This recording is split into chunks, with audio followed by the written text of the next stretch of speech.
Howdy, and welcome to another episode of Adult Onset Horsemanship. I'm your host, Daniel Dauphin.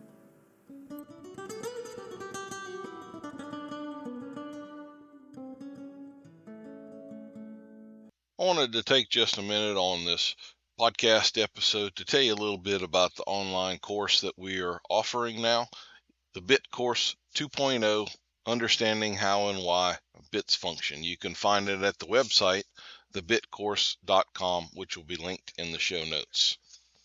This is a very comprehensive course. We've got two different versions. There's a masterclass version where weekly we have live calls and go over the modules and the study guide. That course has been running 25 to 30 hours over the course of 7 weeks. If you take that version, you're also eligible to go through our BIT certification program and take that test. It's at no additional cost if you want to add consulting about bits to your repertoire of body work or whatever else you might be doing. We also will have an evergreen version that you can take anytime you work at your own pace. It is less expensive. It's also a lot less content. You don't have the weekly Zoom calls with me. Those are going about 2 to 2.5 hours each week. So the masterclass course winds up 25, 30 hours long. The evergreen course you're going to do in 12 to 15, something like that. So check it out. You can go to thebitcourse.com, sign up for the free newsletter. You'll get a 30-minute video on the foamy mouth and all of the implications of that, as well as 5 or 6 articles that I've written regarding bits. Get a feel for the content. This will absolutely be some of the best money and time you have ever spent on your horsemanship journey, I assure you. And it is not discipline specific. We cover just about every aspect of the horse world that you can think of. Our guest today is Mr. Ben Longwell of True West Horsemanship. Ben is from Western Colorado originally, and he has a background in cowboying and ranch work. He did spend some time working for an AQHA breeding operation, but has mostly concentrated his learning toward more traditional Vaquero techniques. In 2011, he and his wife Natalie moved to her native land of New Zealand. When he was based in New Zealand, Ben was privileged to be returning clinician at New Zealand's National Horse Expo 7 different years, giving well-received clinics ranging from colt starting and Vaquero horsemanship to problem-solving and green horse clinics. In 2014, Ben was invited to participate in New Zealand's first Kaimanawa Wild Stallion Challenge. I'm taking a shot at that, but I'm sure that pronunciation is way off. Anyway, at that, trainers were given a random stallion straight from the wild and competed in 2 competitions at Equidays and Horse of the Year. Ben has appeared in a number of equine magazines and has also had many training articles published. In 2022, Ben and Natalie and their 4 children moved back to the U.S., and they are now based near Pendleton, Oregon. He's also been a presenter at the Idaho Horse Expo and Western States Horse Expo this past year.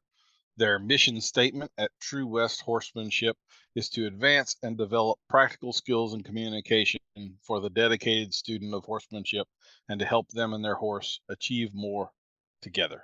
Ben, how are you doing today?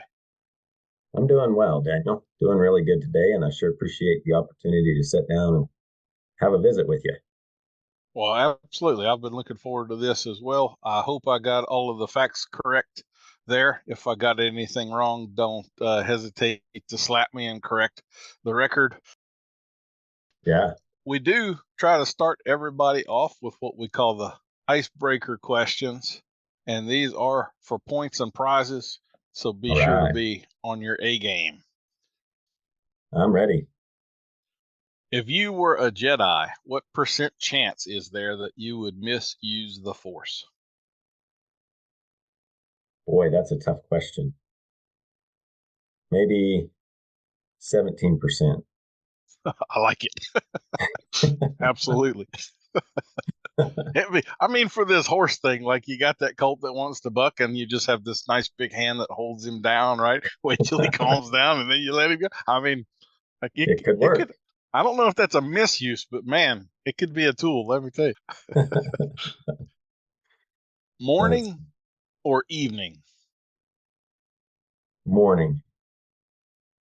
How long do you dunk a cookie in milk? Oh, yeah, that's important. You can't go too long, for obvious reasons, soggy cookies, but you got to get enough soakage there. Otherwise, you may as well not dunk it. So maybe, I don't know, depending on the texture of the cookie, maybe 3 to 5 seconds. See, I'm more of a soggy cookie guy. I think it's like politicians. You got to hold them under till the bubbles stop coming up, right? So, if you came across someone playing bagpipes, would you hit them with a shoe, a boot, or just a closed fist? I like a little bagpipes. They do get old after a while, but if I just came across one, I might not hit them right off the bat. I used to be pretty heavily involved in the Boy Scouts, and we had one particular guy. He was a career firefighter, and he learned to play Amazing Grace on the bagpipes for funeral services and important events like that. And I have to say that was actually pretty nice, but definitely an outdoor instrument. Wasn't the kind of thing you want to going off in a hall, but out of a nice, outdoor area, it could be pretty pleasing. Absolutely. Where are you sore in your body right now? Good question. My lower quads, actually. Okay. Anything particular behind that? That's not a typical lower back kind of thing. Did you have you had to lay some brick last weekend or something, or what's going on there? Quadriceps, upper legs, just above the knees. I've been doing some just exercising kind of every other day, and I hit the legs pretty good day before yesterday, so I'm a little sore. Okay. So let that be known. Ben Longwell does not skip leg day. All right. What skill or technique do you not have with a horse that you admire in someone else and wish you did have?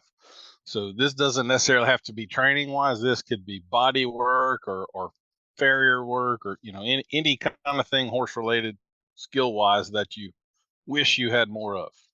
For sure. That would be farrier and shoeing work. I wish I knew more about that. I can get a set of shoes pretty shaped, and if they're shaped, I can get them tacked on, usually if it's not too tricky, but pretty basic stuff. And I'd like to know more about that. Not that I'd like to do a whole lot of it, but I'd like to be capable to do a little more of it. That is kind of like training a horse. It's one of those things that only takes a couple decades to get proficient at, right? Okay, this is going to come from a specific post I did not long ago because I learned about hobby horsing. Have you ever heard of hobby horsing? This is like the little stick horse like kids. Right. So they now have competitions, where people they're going over jumps and doing dressage. So this is a real thing. I was not sure whether this is one of the internet's more elaborate jokes or what, but apparently it's real and worldwide. So let's say someone shows up to a Ben Longwell clinic, fully paid up, ready to go, and instead of unloading some sorrel something or other out of the trailer, they pull a broomstick with a horse head out the back, and they're ready to go. How are you going to handle that, Ben? Boy, that would really catch me off guard. If I ever win the lottery, every clinician I know can expect to have a full clinic that they're going to show up to, and I'm going to have it stacked and paid for with hobby horse people and a little video camera in the trees. It'll be like that TV show Punk'd or something. But anyway. Oh man, I don't know what I would do, to be honest. I'd be a little dumbfounded, I think, for a minute. It would take a little bit. Yeah. Okay, a little more serious shift here. What do you think is the most important quality of a horseman? That's a great question, and I have a hard time picking out favorites. Like, my kids will ask me, well, what's your favorite food or what's your favorite color? I really don't have favorites. I don't have a favorite movie. I don't have a favorite book, these sorts of things. So to narrow it down to one is just really hard, I think. Pick three. Tell me three, Ben. Empathy would be one, where we need to feel of the horse and get an idea of where they're coming from and the reasons they're doing the things they're doing, because that's going to really inform what we're going to do in that situation. And we're all the time making judgment calls on how we, why we think they're doing what they're doing.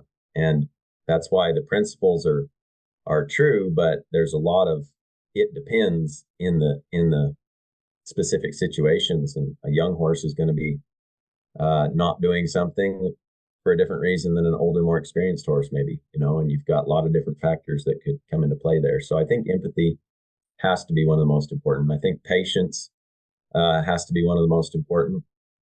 An ability to set aside our time and our egos, obviously, and get in that moment with that horse and figure out how's the best way to communicate.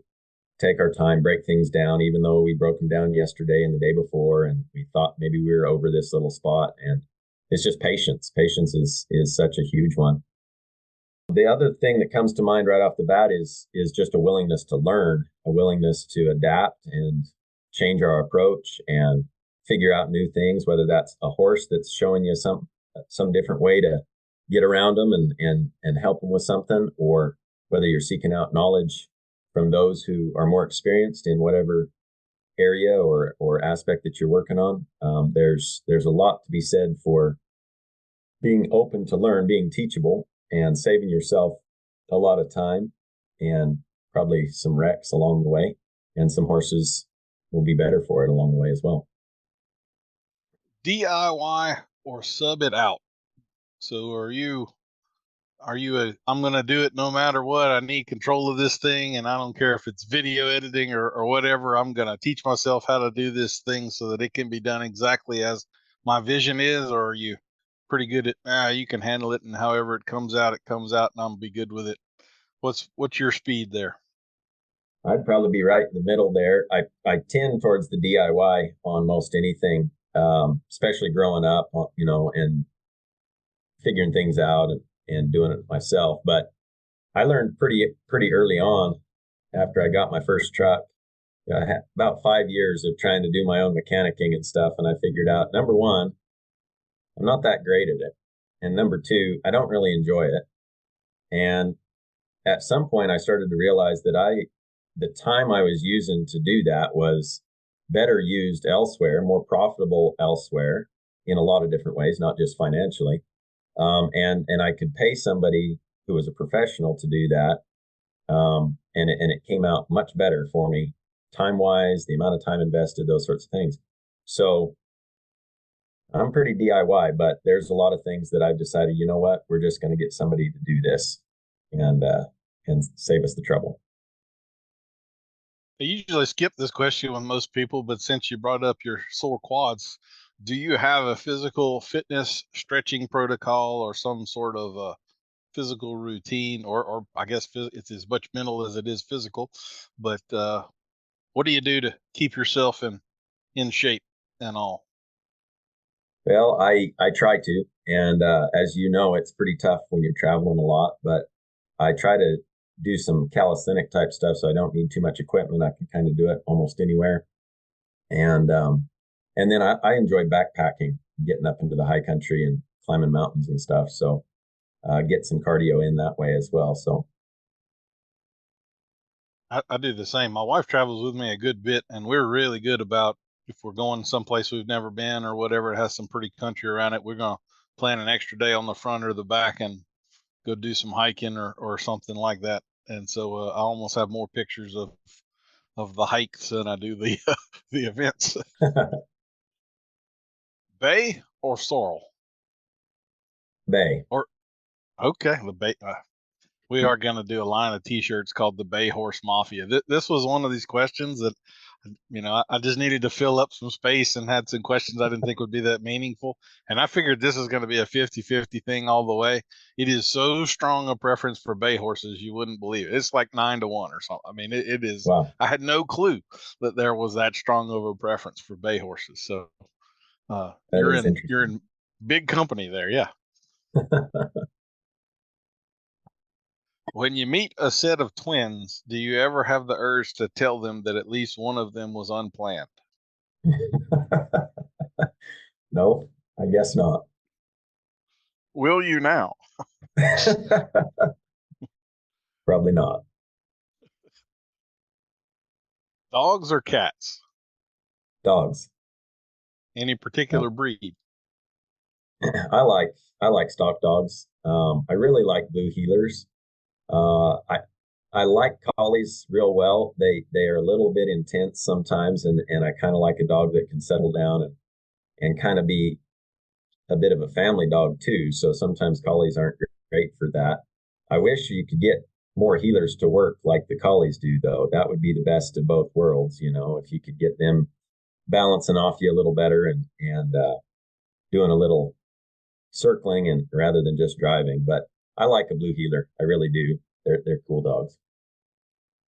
I've always thought that's actually a pretty revealing personality trait to me. And to be honest, it's a little bit of a curveball from what I would have thought of with you, because I think of heelers as being dogs you have to yell at, and border collies as being dogs you cannot yell at. So it's kind of if you're the hollering kind of a person, the blue heeler, like you almost have to throw a chunk of firewood at them 8 o'clock in the morning just to make sure everything's on an even keel.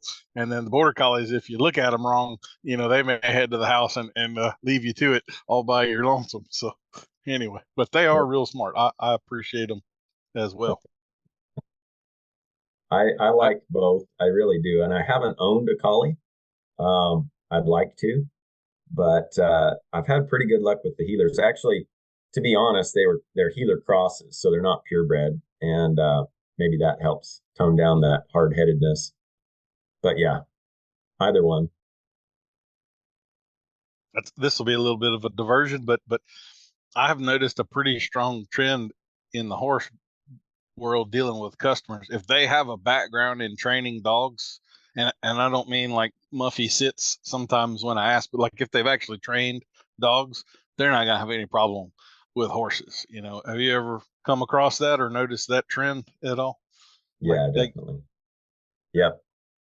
They understand how to be consistent, how to see things that are about to happen, how to set things up. Yeah, they understand a lot of the same principles. Does pineapple belong on pizza? My kids and I have this discussion all the time. Really? Okay, I'm interested now. Go for it. They love pineapple on pizza, and I guess when they were little, the pepperoni was too spicy, and so they got hooked on the Hawaiian style with the ham or Canadian bacon and pineapple, and they love it. And they're branching out and they're trying other stuff now, but I do not like pineapple on pizza, and that's something we go around about with a little bit. But no, I don't reckon it belongs on pizza, but to each his own, right?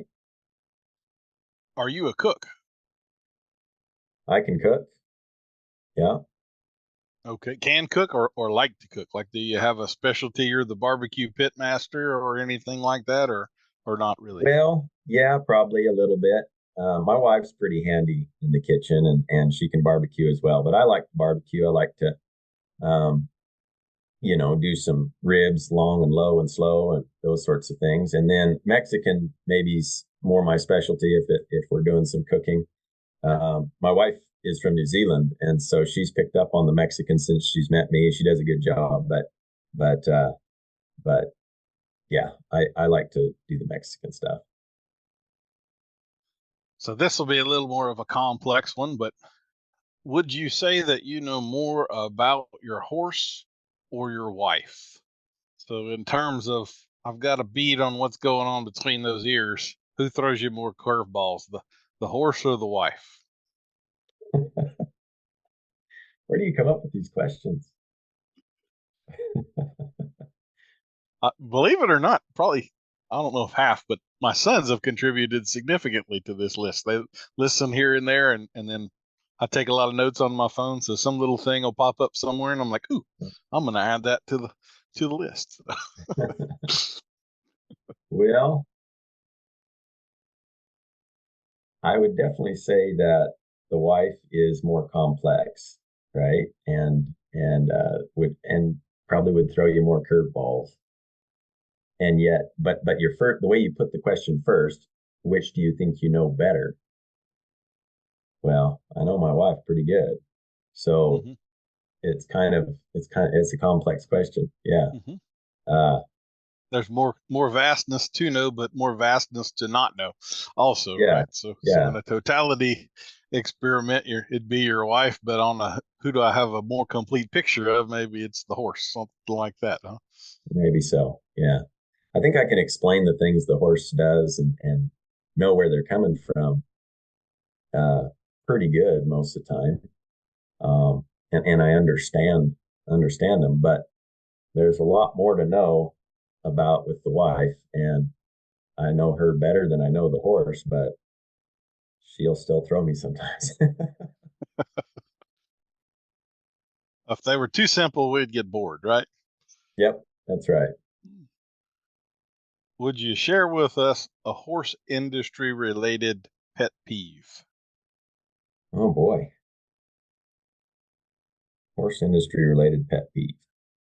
Well, I guess one would be folks that don't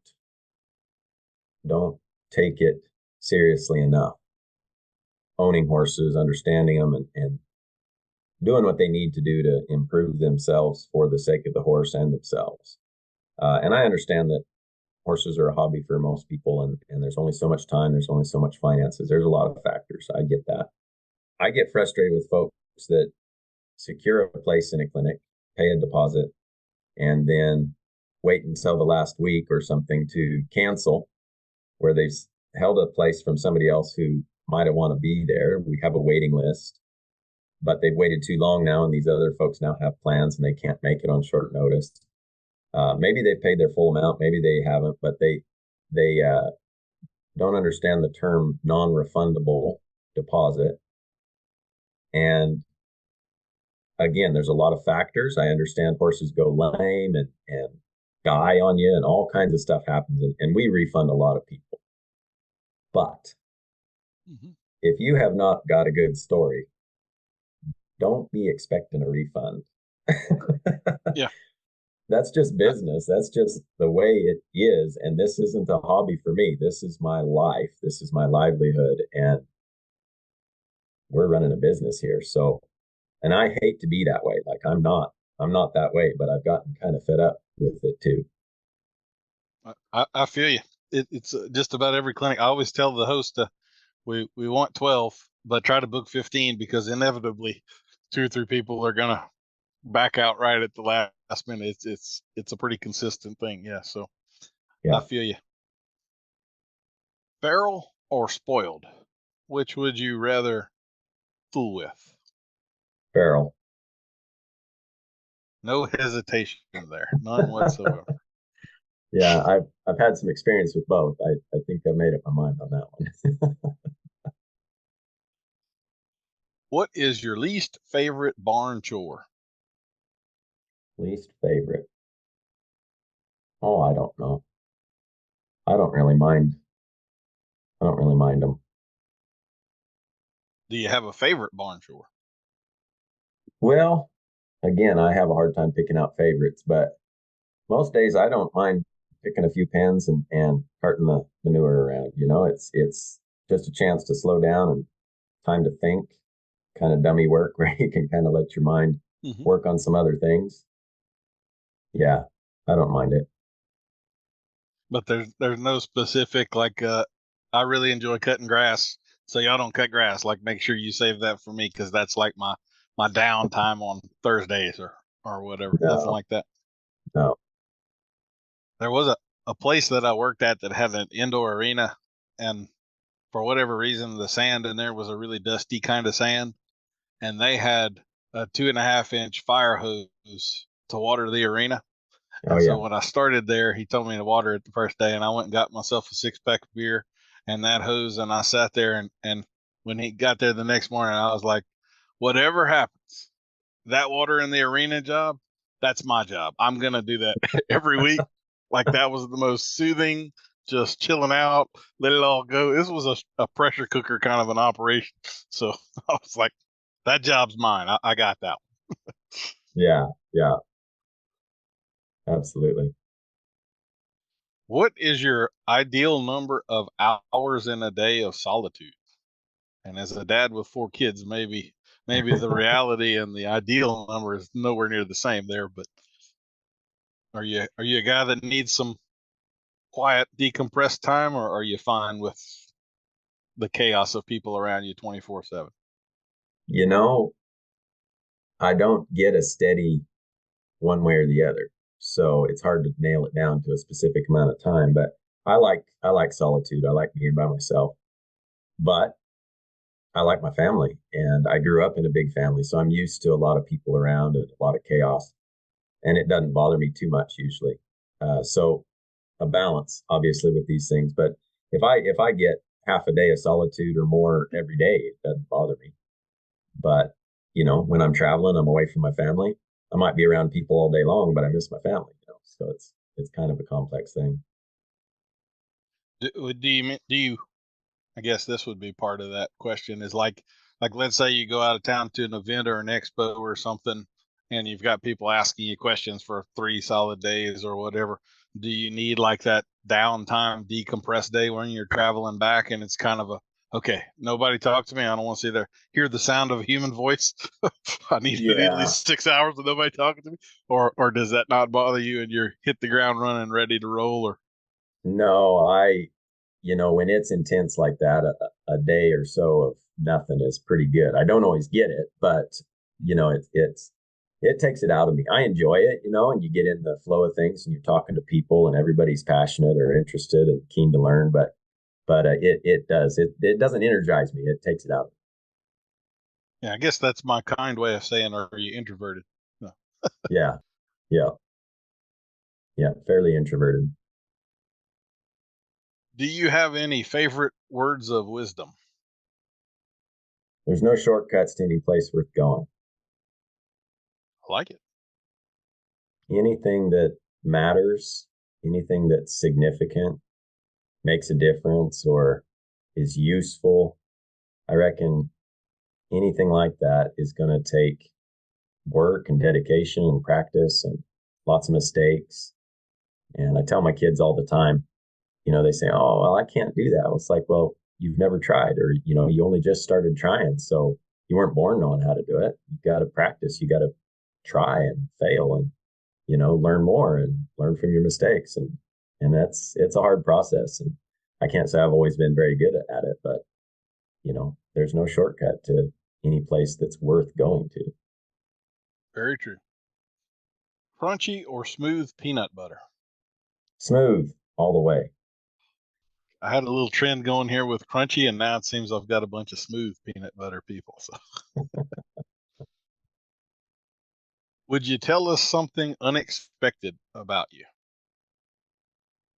Something unexpected. Well, most folks don't know that I trained with the Miami-Dade Police Department for search and recovery underwater diving. Okay. That's a little bit of a curveball, yeah. That's unexpected. Yeah, how did it even come to, like, every part of what I've read about you has you either in the West or New Zealand, and now you're shooting across to Miami and search and rescue and underwater. So that's a change of environment right there. It sure is. Yep, that was kind of another lifetime, it seems like, but yep. Were you looking at a career in law enforcement or that sort of a thing at that time, or is this something totally unrelated to that and just happenstance, or what?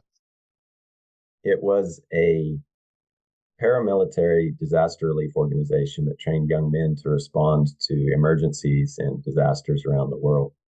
And that was part of the training, was to become a police diver. And so we trained in everything from land search and rescue and high angle rescue, urban disaster type stuff, earthquake type stuff. I mean, yeah, it was a pretty cool time. I was there for about 2.5 years. And so spent quite a bit of time from Texas and across the South, kind of through into Florida a bit, Georgia, some, and that sort of thing. So the most cool thing that I was part of probably would be we were deployed when the Space Shuttle Columbia went down in March of 2003, and a bunch of disaster relief organizations and volunteers joined the FBI and NASA. We were in East Texas, and we went down there, and some of our guys actually helped get the grid searches laid out and the mapping situation coordinated for these different groups to start going through and looking for pieces of the shuttle. pieces of astronauts and those sorts of things. And by the end of the first or second day, the FBI decided that all the volunteer organizations needed to clear out. This was a job for professionals and the FBI and NASA and stuff. And it was agreed that our group, which were technically not professionals, we were a volunteer organization, our group was allowed to stay, the only group that was allowed to stay outside of that. And there were some of us down there for a couple of 3 months doing that, but I was down there for about 3 days. It was a pretty cool deal. I was actually at a cutting in north central Texas the morning that happened. It blew up overhead. We heard it, and it's on the news and what was happening and everything. Yep. That was sad day. Yep, for sure. That and the Challenger. I don't know if you're quite old enough for that one, but it could be that I'm bad luck as I'm thinking about it now. Maybe I don't need to watch any more space re-entries or anything, because I seem to be there when the disasters happen. So maybe it's like the Smokey the Bear, only I can prevent forest fires. All this responsibility the world just keeps putting in my lap here. Okay. If you could choose any new skill, superpower, or ability, what would you choose? So this doesn't have to be with a horse. This could be flying, invisibility, whatever. Doesn't have to be comic bookish. Either any superpower you think of. What would it be? Man, superpower, huh? I reckon immortality. Okay. That's a first. You're the first one that's gone there.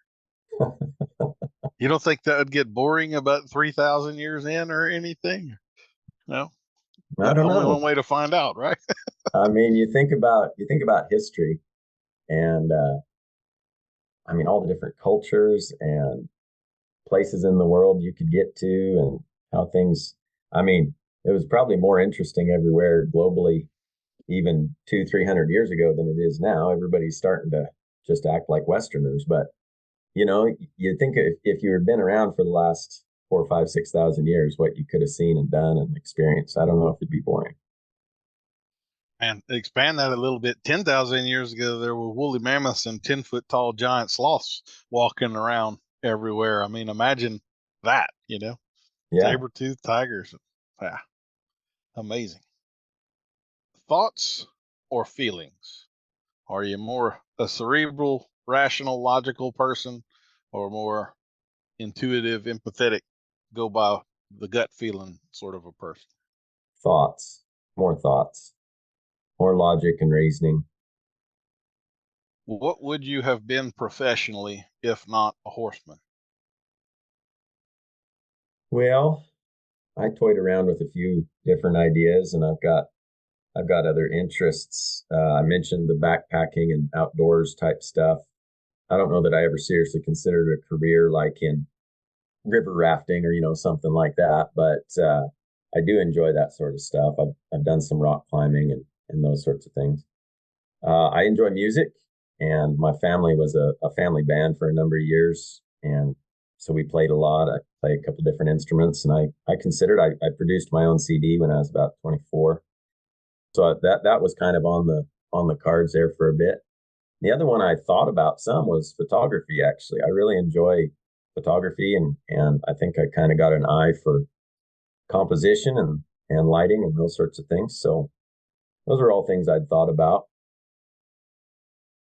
So is that how you met your wife? You went to a party with a guitar and started playing Wonderwall, and the rest just took care of itself, or what? No, it's a much more unusual story than that.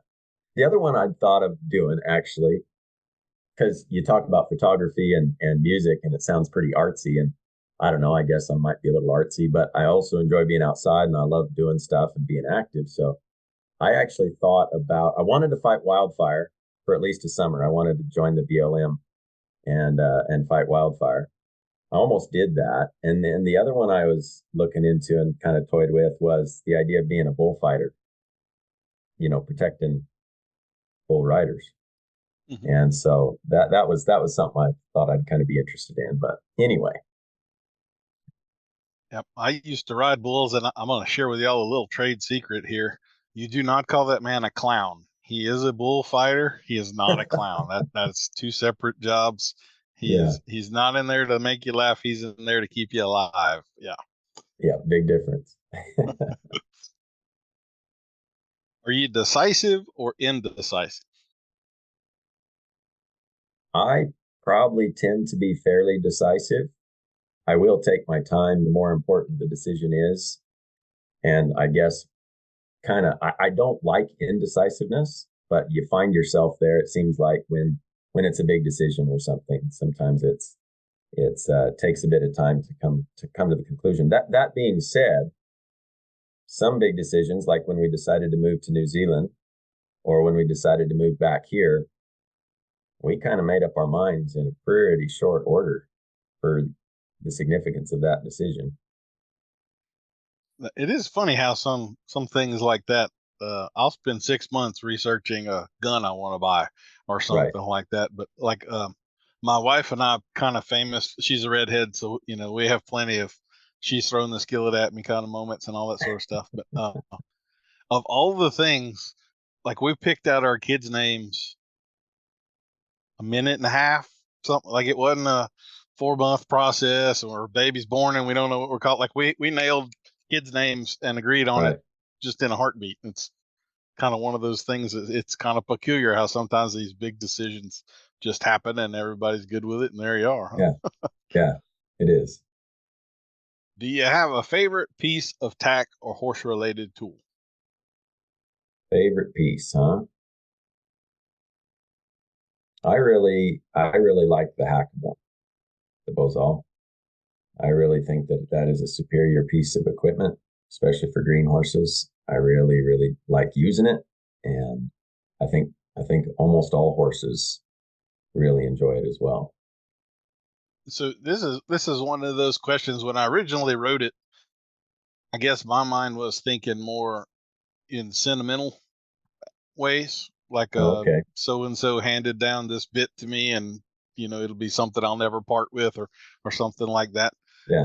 And I don't think I've had a single person yet that's answered it that way. They've all been some maybe a broader category, like the hackamore or something. So is there like a specific one, like you have this 5/8 inch Ortega that was braided 1982 or something, and that's like your nobody touched that, like that's Ben's, that's reserved, this is not a that's my special one. Is there a specific one like that, or not really? Not really. No, not really. I have a custom saddle that I had made when we were down in New Zealand here it's probably been 8 years or more ago now. And that's pretty special to me. It has some sentimental value. Okay. If you had to choose between cold food or cold showers forever, which would you pick?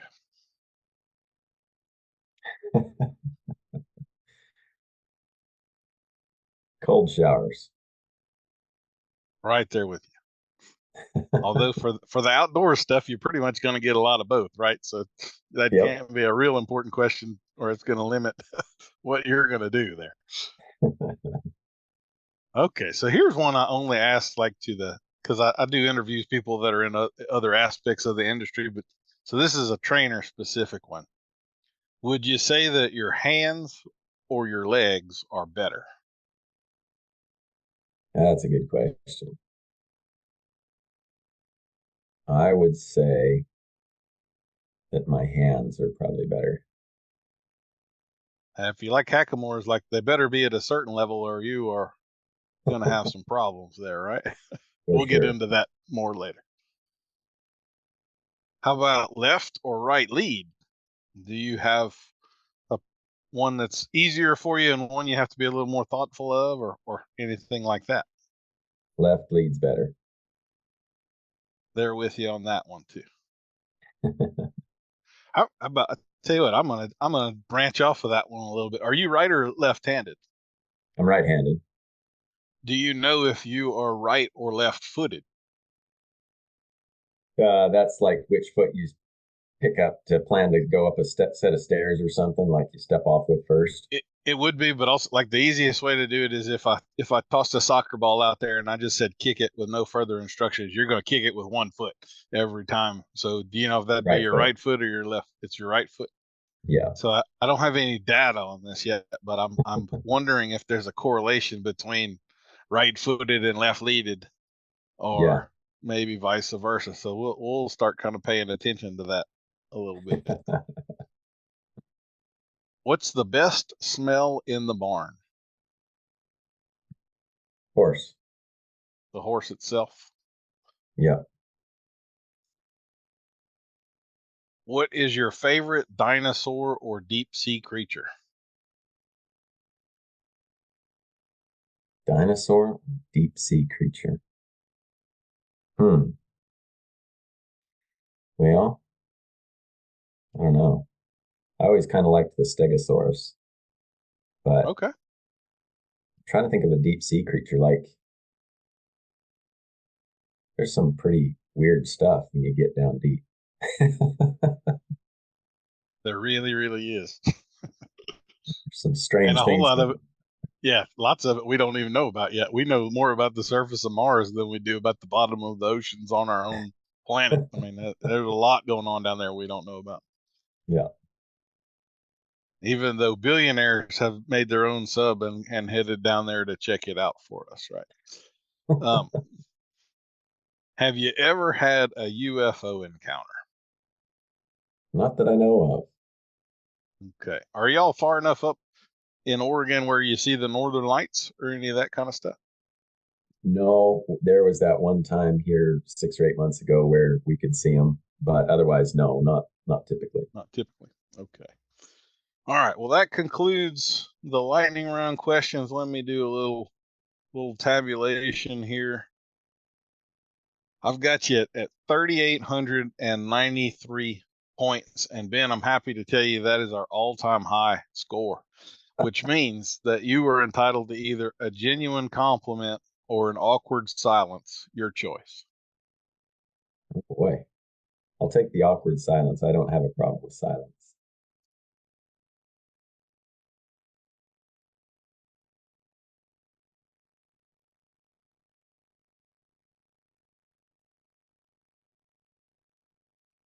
It absolutely never gets old to me, the awkward silences. I love that so much. I don't know why it's so satisfying, but absolutely love it. Thank you for making that choice, Ben. Well, the audience has a little feel for your personality now if they haven't before. So would you tell us from the professional standpoint, kind of give us the 30,000 foot view of what it is that you do with True West Horsemanship? Well, since moving back to the States, we have focused primarily on our variety of clinics and unique opportunities for educational experiences for people, and continuing to develop our online video library, taking a few horses in from clients on a limited basis to develop their education, their experience, mostly with ranch work. I do a lot of day work when I'm not traveling, so getting those horses the miles and consistency and experience that they need as they get ridden correctly, but also have that time under saddle. So the clinics that we like to focus on the most are particularly ranch-based experiences where folks are able to continue to learn better horsemanship and stockmanship skills and put those to work practically on a ranch. And that's been our focus, especially since we've been back in the States, is to try to provide those sorts of unique opportunities. So when you say ranch, you're talking about we're leaving the arena, we're heading out into the country, we're moving some cows, maybe roping a little bit, or do you have different depths of the pool there? Because taking anybody out into the world with any horse and then tying them to a cow might not be the safest thing you could do. So how do you go about discerning how deep we're going to get into the water here? Or yeah, everything has those questions attached to it. You've got horses that aren't familiar with the country. They may not be very good on steep country. You've got people maybe who haven't got that experience. So yeah, roping is definitely not the first thing on the list. Most of the time, I like to work with folks that I've worked with prior. Obviously, there's a lot of skills and communication and understanding that needs to be in place, and this is why your standard horsemanship clinics in the arena and getting people clear with their groundwork and those sorts of things are so important and continue to be so. But when we get started on our ranch adventures, we'll start right there as well with some groundwork and some written communication work where we're getting a feel for where these people are at and what their horses are capable of. And then we start to branch out. If possible, I like to have at least a day or two to do that, where we can get out into some country and we might just go check on some things or just take them for a circle and see how things go before we get too committed to a job. And then, by the end of the week, sometimes we're in the deep end a little bit. But so far, everybody's coming through and having a great experience and doing things that they never would have dreamed that they could have done or would have the chance to do. And that's a pretty cool deal. So I mentioned roping a little bit ago, and I noticed when I'd gone through your YouTube channel and stuff, you had some older videos where you're showing some different shots and stuff like that on there. I've always thought of roping as being kind of interesting because I really think there's two parts to it. There is roping, and then there's everything that happens after you have actually caught said thing. And people tend to practice the shots on this, dummy that's not moving, and then next thing you know, you get something that's buckering and bellering and running in a circle, and they're just like, "Oh my God, I didn't know this was going to happen." I haven't ever prepared for this, and apparently neither has my horse. So how do you broach those? Like, do you have some old roping cattle in a round pen where it's going to stay real slow to start, or how do you go about introducing people to that stuff? That's what I've done in the past is gotten them ready, and even before we go to the cattle, I'm going to take the end of their rope and I'm going to simulate some of those things that you're talking about where they need to learn how to drop coils, coil back up, go to the horn without looking down at the horn, pop their dollies, get short, all those sorts of things happening before we go to the cattle. And then we might go, find some cattle that have been roped on enough to that where they're not going to get too crazy with it and really try to make that a controlled experience where they can gradually gain the confidence and skills that they need. And do you have any preferences in equipment as far as ropes go? Like, are you packing a genuine rawhide riata, or are you insisting that these people have a 50-foot rope, or are you okay with a 35-foot heading rope, or how about that? What are your thoughts on that stuff? Well, I'm not overly particular. I personally have a real soft nylon. I've got a waxed cotton. I've got a riata. I do prefer for them to be a little longer. So probably 40 foot is what I usually recommend for my students to begin with. That way it's not so long that they're getting, their hands are full and they just got more rope than they know what to do with.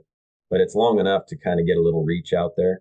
And then I like a softer lay than most of your heading ropes. I want them to be a little softer for your bigger loops and those type of shots we're going to be talking about. So in the past, what I've mostly done is encourage folks to get at least 40 foot and maybe a poly or extra soft nylon or something like that.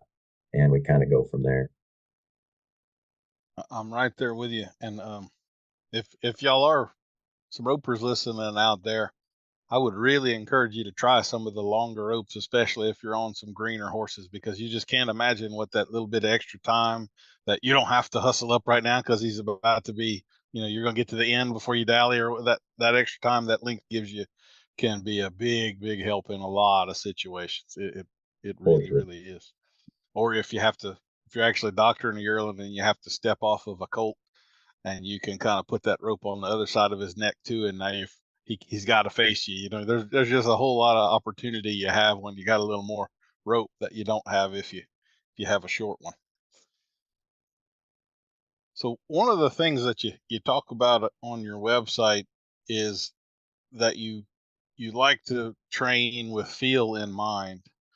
And that's one of those terms I find it's always good to sort of define terms on. So what does feel mean to you when you're making that statement?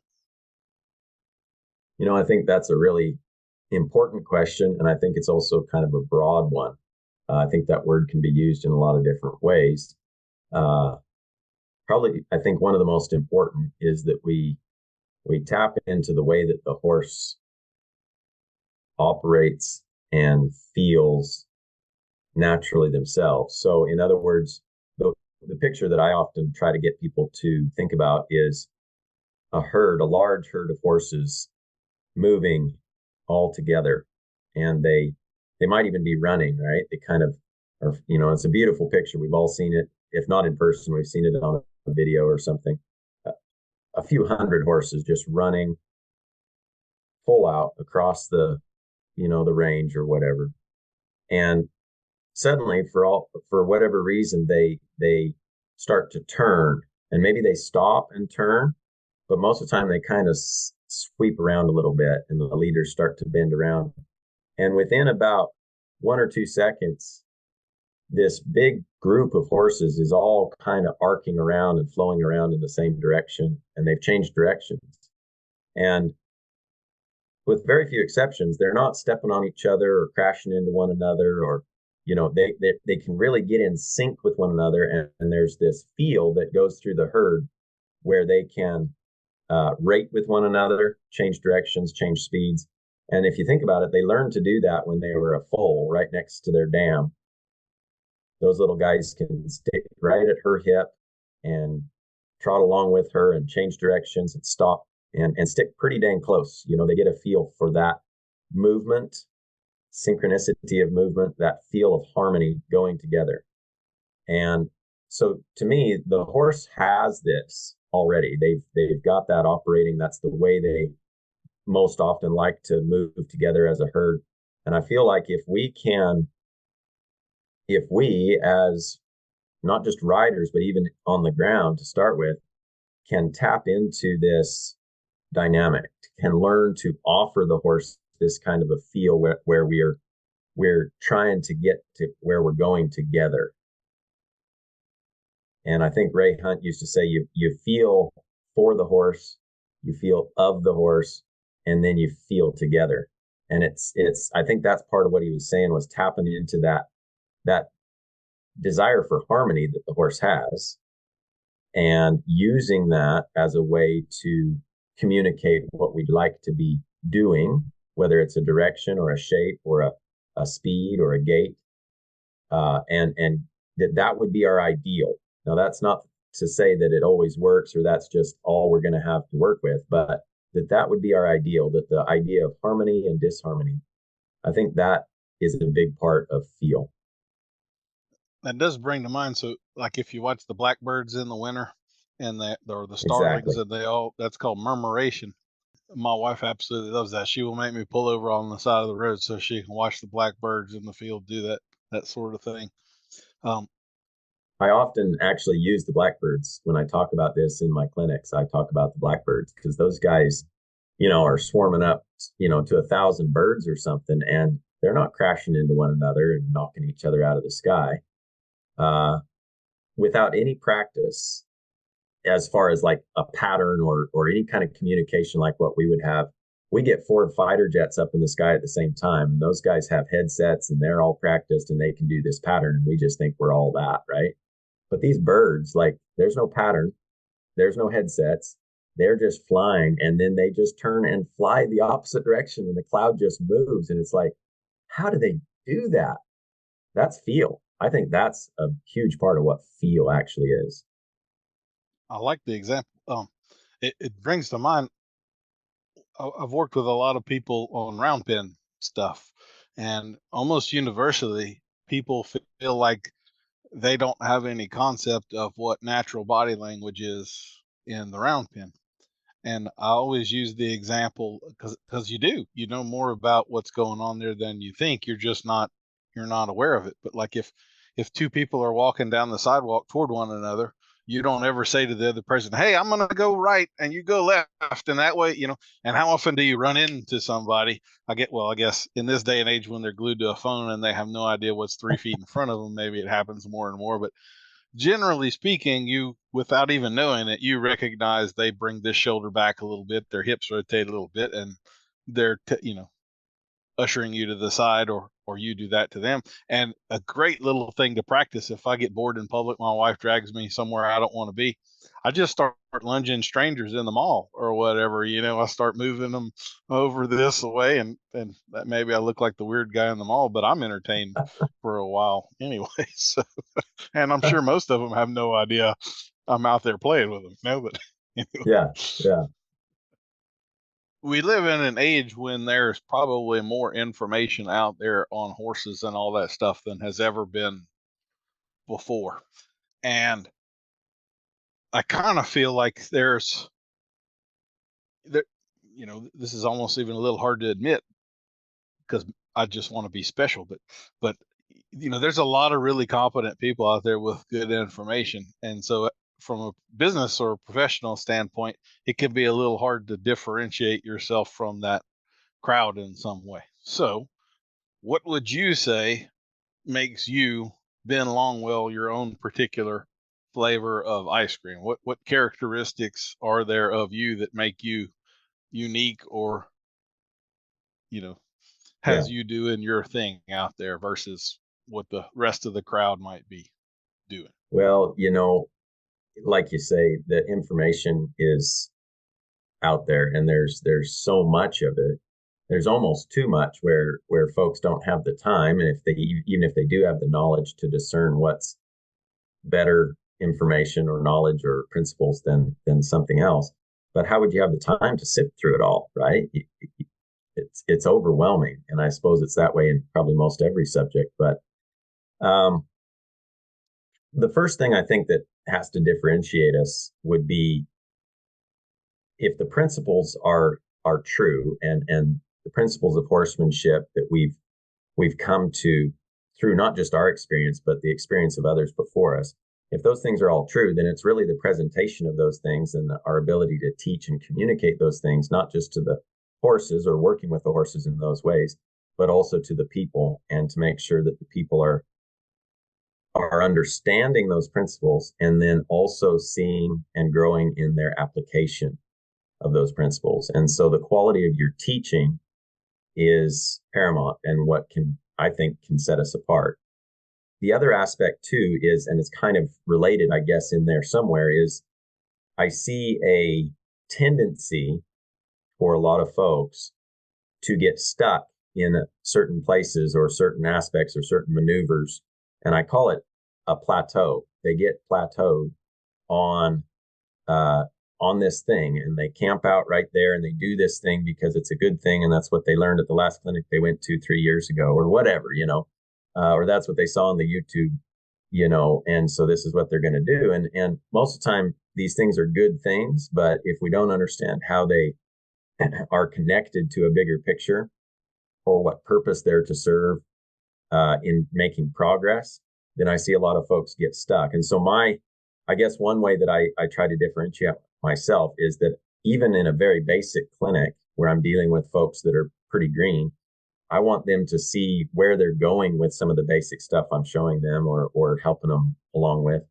I want to see how this little thing connects to a bigger picture or a more important thing that you're having that horse accomplish. And so that hopefully they don't get stuck just doing one little piece of it or get plateaued on and not make progress.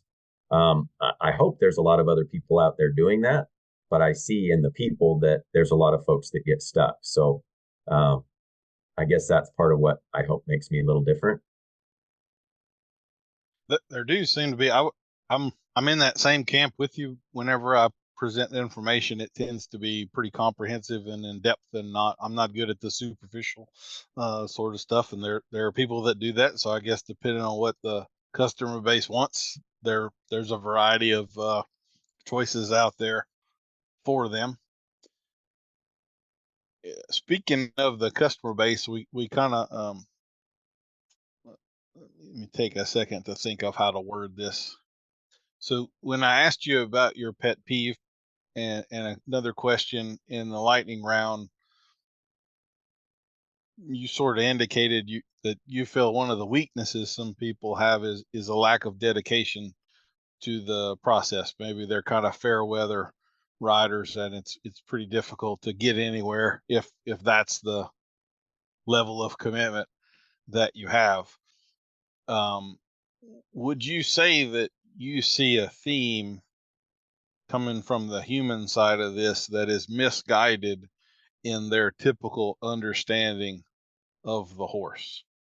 I'm not articulating this well. I know I've said this a few times before, but I feel like I come across a lot of people, and after talking with them for a little bit, I walk away from the conversation with the perspective that they don't actually know what a horse is.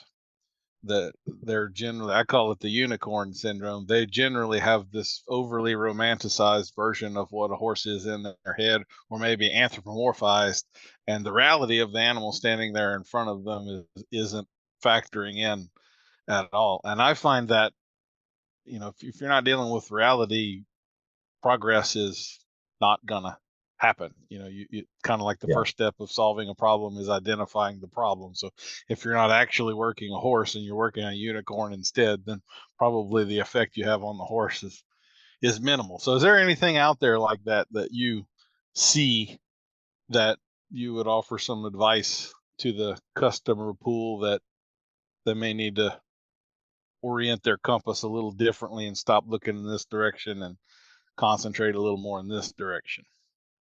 Well, I think you mentioned one or two of the key things. Anthropomorphization is certainly one where folks, well, even going back to what I was saying earlier, where we're judging the horse's motives, we're trying to figure out why they're doing what they're doing, and when we attribute human traits or emotions, it can get really cloudy and confusing because we're probably misjudging the situation. That's a big one. I think some folks, they get a horse, or they want to ride. Maybe they rode when they're younger. They've got this idea, like you said, a romanticized idea of what that's going to be. And there's just so much more to it. And they might end up with a really nice horse. Some of them are lucky and they have some good advice, and they end up with a horse that really fits and really is a good fit for what they want to do and their level of ability. And they might go along for years still not really realizing everything that's gone into or could go into what they're doing. And then you've got the other extreme where they end up with a horse that doesn't fit. It's too young or too green or too hot or whatever. And they know they're outmatched with their skills, their abilities, the amount of time they have to invest into it. And they'll show up at a clinic and it's like, okay, so how serious are you about taking this to the next level, committing yourself to this process of becoming better for this horse? And I'm always an optimist with those sorts of situations. I'm always like, here's an opportunity for you to learn and grow. This horse is going to challenge you to become better. And at the end of the day, maybe it still won't be the horse for you, but you got to try. You got to have an opportunity. You got to take it.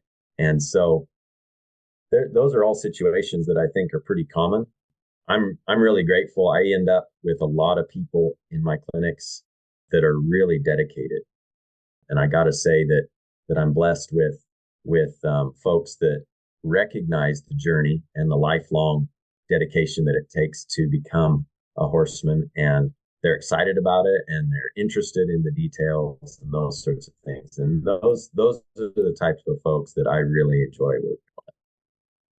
You mentioned a word. I was going to get into this a little bit later, but I think it fits to throw it in there right now. And I would say both in the horse world and societally as a whole, you'll hear pretty commonly these statements about judgment as though judgment is a bad thing. Like you shouldn't go through judging things, and how dare you have judged and all.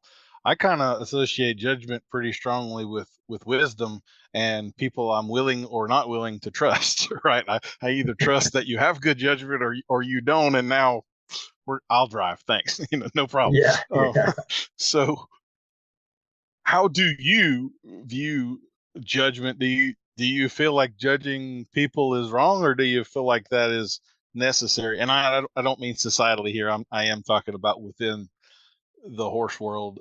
So like you have a clinic, you're going to take these people out into the wilderness, or maybe not the wilderness, far enough away from the ranch that like accessing them if something happens may be challenging. So your judgment, I would say, comes into play.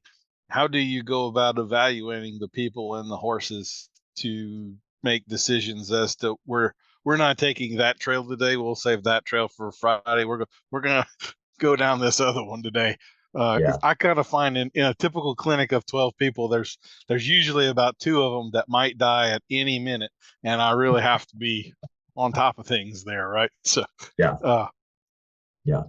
It's, so going from where you started your question, like judgment and kind of the negative connotation that it's taken in our society. If you think about it, one aspect of judgment is, like you say, part of wisdom. Like, do you have good discernment or judgment in a situation to make wise choices? And if then you turn that to another situation that you're looking at, or a person, I don't think it's a bad thing to have an opinion on that situation. Now, that doesn't mean that you are always going to be right, or that you understand their situation like they do, right? There's a lot of nuances there. People like to, quote Jesus as, judge not lest you be judged, right? And so we're not passing final judgment. We don't have a place to pass final judgment on anyone. But that doesn't mean you don't, you just go in blind and you say, well, I'm just going to trust this person just because. If you know for a fact, right, the fruit that they're bearing is not trustworthy, right? It's not a judgment call. It's fruit inspection, And anyway, so to get into like the nitty gritty of like, okay, I've got a group of riders. I know I've got a job coming up with these cows in the next day or two. Where are we at? Which way are we going to go? What are they ready for? And you've got 1 or 2 riders that are good to go and they're raring to go. And then you got 1 or 2 that it's like, I do not want to get too steep or too branchy or too technical here with these guys. I think you got to err on the side of caution, the liability, and to say the least, but also a good experience, right? A good quality learning experience that grows confidence is really, really important. And so I just try to gauge how are their horses interacting as a group, right? Because as soon as you leave the arena and you're headed out, these horses' mindsets are going to change, especially if they're in new country and they're making up their little herd and they want to be at the back or they want to be at the front, and all these dynamics. And we'll work on those things even before we head out to go anywhere. We'll ride out into a bigger field and just start simulating some of those situations where we can address the herd dynamics that start to happen when we just head out like that with a group of horses, and get these guys, what I call it is riding individually as a group. And so being able to switch places in the group or peel off and go different directions and then come back together and start to be able to do some of the things we just practically need to be able to do when we get out in a working environment. And then we go from there. If I hear people's, I like to keep my ears open. If I hear somebody saying something about steep country, or they're unsure about heights, or, their horse has never seen cows, we'll deal with the cattle work. We talk stockmanship even before we've get on the job. We're going to get a few cows into a pen and talk some stockmanship and help them understand, get their horse introduced to them if they need to, all those sorts of things. I try to take it step by step so that I eliminate as many of those surprises as I can. It's possible to, know what everybody's thinking or prevent every little situation, and so there'll be times by Thursday or Friday where we're going down the piece and we get to the bottom and they're like, ooh, I ain't never been on anything that steep before. And I'm just like, that wasn't the steep one, but okay, great. You're doing awesome, right? But whatever it is, if I can bring them to that brink of their comfort zone, and it's just like the horses, right? Just a little edge beyond, and just say, hey, it's okay out here too. And help them gain that confidence through that experience. And that's kind of what I'm trying to do. I'm right there with you. All those statements like steep, these are relative terms. Steep to who, right? Because yeah. Exactly. So, one of the things I noticed as I was going through your website, you in the horses that you are taking in for a training, you kind of allocate a first week to those horses for an evaluation process, and presumably you're now judging them as well. So, what does that process look for you? Are there specific things that you're looking for when you're evaluating a horse, and what might, like, let's say if you're evaluating a horse for a customer versus for yourself, or maybe for your wife or kids, like what might, like, I would say that the horse I'm going to personally pick is probably not the same kind of horse I'm going to put most of my customers on, for Right. instance. So how do you go about that evaluation process? What are some of the things you're looking for in there? Yeah. Well, the first aspect of that for our ranch horse development that we do is I'm not looking for a colt starting. I'm not looking for a problem solving situation. I've done that for a lot of years and I enjoy doing those things. We're in a unique situation right here. We just moved to Pendleton about a year and a half or so ago. And I'm just not set up for colt starting or problem solving, particularly. And I'm traveling so much with clinics that it's not conducive. And so that first evaluation for these horses coming in is just to make sure that they're kind of good to go. Because when I get a call for day work or ranch work, I got to load up and go. We've got a job to do, and that might be a green horse, but I can't be worrying too much if he's too green or if he's got some sort of issue that needs dealt with.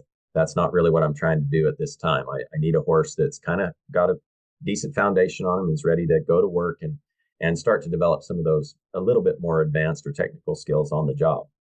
As far as evaluating for myself versus customers or my family, I actually have been looking for a horse for my kids all summer. And so I got a chance to check out a number of different horses that were being sold as safe kids horses and this and that. And there's a lot of ambiguity, I guess, out there when it comes to what is a good horse. What is a horse that's sensitive or light to your legs and responsive? Because so far I've checked out, even last year I was checking out horses to buy as well, and I was pretty disappointed with what I was coming across. Now maybe that was my budget. That was probably my budget that had as much to do with that as anything. But it was pretty disheartening. And like, my kids have ridden a lot and rode a lot of different stuff and such. Always been around horses, obviously, but I want something safe, but I don't want something that's dead. Right. I really don't want them learning and practicing habits of just having to really kick on them or pull on them to get things happening. And it's just not the way I want them to learn how to ride. And so I always tell my students, like, quiet is good, dull is not good. And they are not the same thing. And they get confused a lot.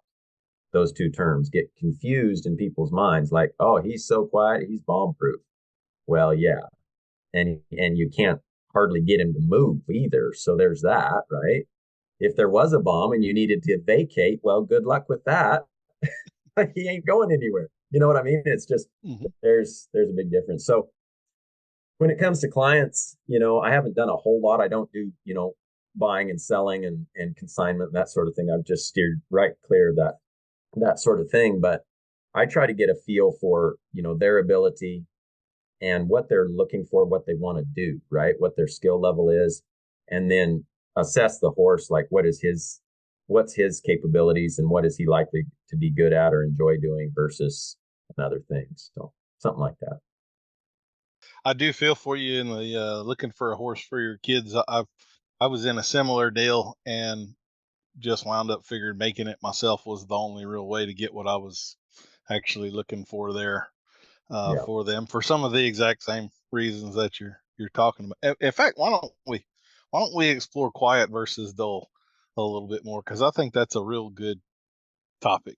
Like, I cut my teeth in the cutting horse world, and usually those are not the easiest to get along with genetic pool of horses. Some of them could, especially 30 years ago, they were like riding a deer or something when you first got, like, there were no walking off steps. Like, they were going to squirt over here real fast and stop. And, nothing was real smooth for the first little bit of that process with most of those types of horses. And I really like that type of sensitivity in a horse. Once I get that horse a little more relaxed and comfortable and trusting, I still can squirt him over there and jump 30 feet real fast. And I need that in my life. Like, that's a part of the things that I do. But I've also started some of those horses where, like, on the first ride, you knew this was going to be a kid's horse in a couple years. Like, they just had that temperament where you could set the bombs off. There's a particular bloodline that routinely produced those types of horses that were super quiet, and you would put a kid on them and all. But when you put them in front of a cow, it was like a light switch went off, and all of a sudden you had the sensitivity, and they would move and put enough oomph into everything the way you wanted it. But then you take them off of a cow and they would be super quiet and easy going again. And I've never really found that particular mix in any other, kind of, usually you either have a dripping fire hose or a full blast fire hose, and there's not a whole lot of in between or switching back and forth. So if you don't mind, why don't you talk a little bit more about quiet and dull? I was also going to get in, if you want to blend this, I was going to ask you about desensitization. And is there such a thing as too much desensitization, or is that one of those things we should aim for good enough or modest rather than extreme? So if you want to bundle that all together, have fun. Those are two really good questions and conversations. First of all, I think any horse can be quiet, and I'd like them to get quiet, because to me, quiet is a state of mind and emotions that have an effect on what we're seeing physically. So you might have a horse that's pretty hot or sensitive naturally, quick to move their feet. Well, they're going to be prone to reaction. They're going to be prone to braciness as they get tight or tense about situations. But the more they, like you said, the more they trust and understand what's going on, they're with you on some things, they can get quiet in their work. They can get quiet in doing what they're doing. In other words, they're still quick when they need to be. They can dial it up and dial it down. They can go from 0 to 60 without becoming fractious or bothered or tight. And then they can go from 60 back to 0 and park it up and just catch their breath. And that to me is the ideal. We have other horses that are a little more prone to dullness because they're more laid back, they're more cold-blooded, they have a greater capacity for tolerance. They're still a sensitive animal, but they can certainly be treated in a way that promotes heaviness or dullness or a lack of sensitivity. And we have to be really careful with these if we want to preserve that sensitivity, especially to our communications, where they're going to be quiet because they're just more quiet by nature, but we don't want it to become dull or lifeless, or where the horse is not engaged and willing. Too often these types of horses end up a bit resistant, maybe, and they might be doing what you want them to do, but it's not got any drive or willingness or much try from the horse. So that's where I think those are two different terms, dull versus quiet. Quiet is good, dull is not. Dull will trick a person into thinking that they're safer than they actually are. A stick of dynamite lays there still until it doesn't too, right? Exactly. And I've run into a lot of people that, well, maybe they weren't on a horse that was that quiet, but they got them quiet. They worked with them and they started low and slow and quiet and all that.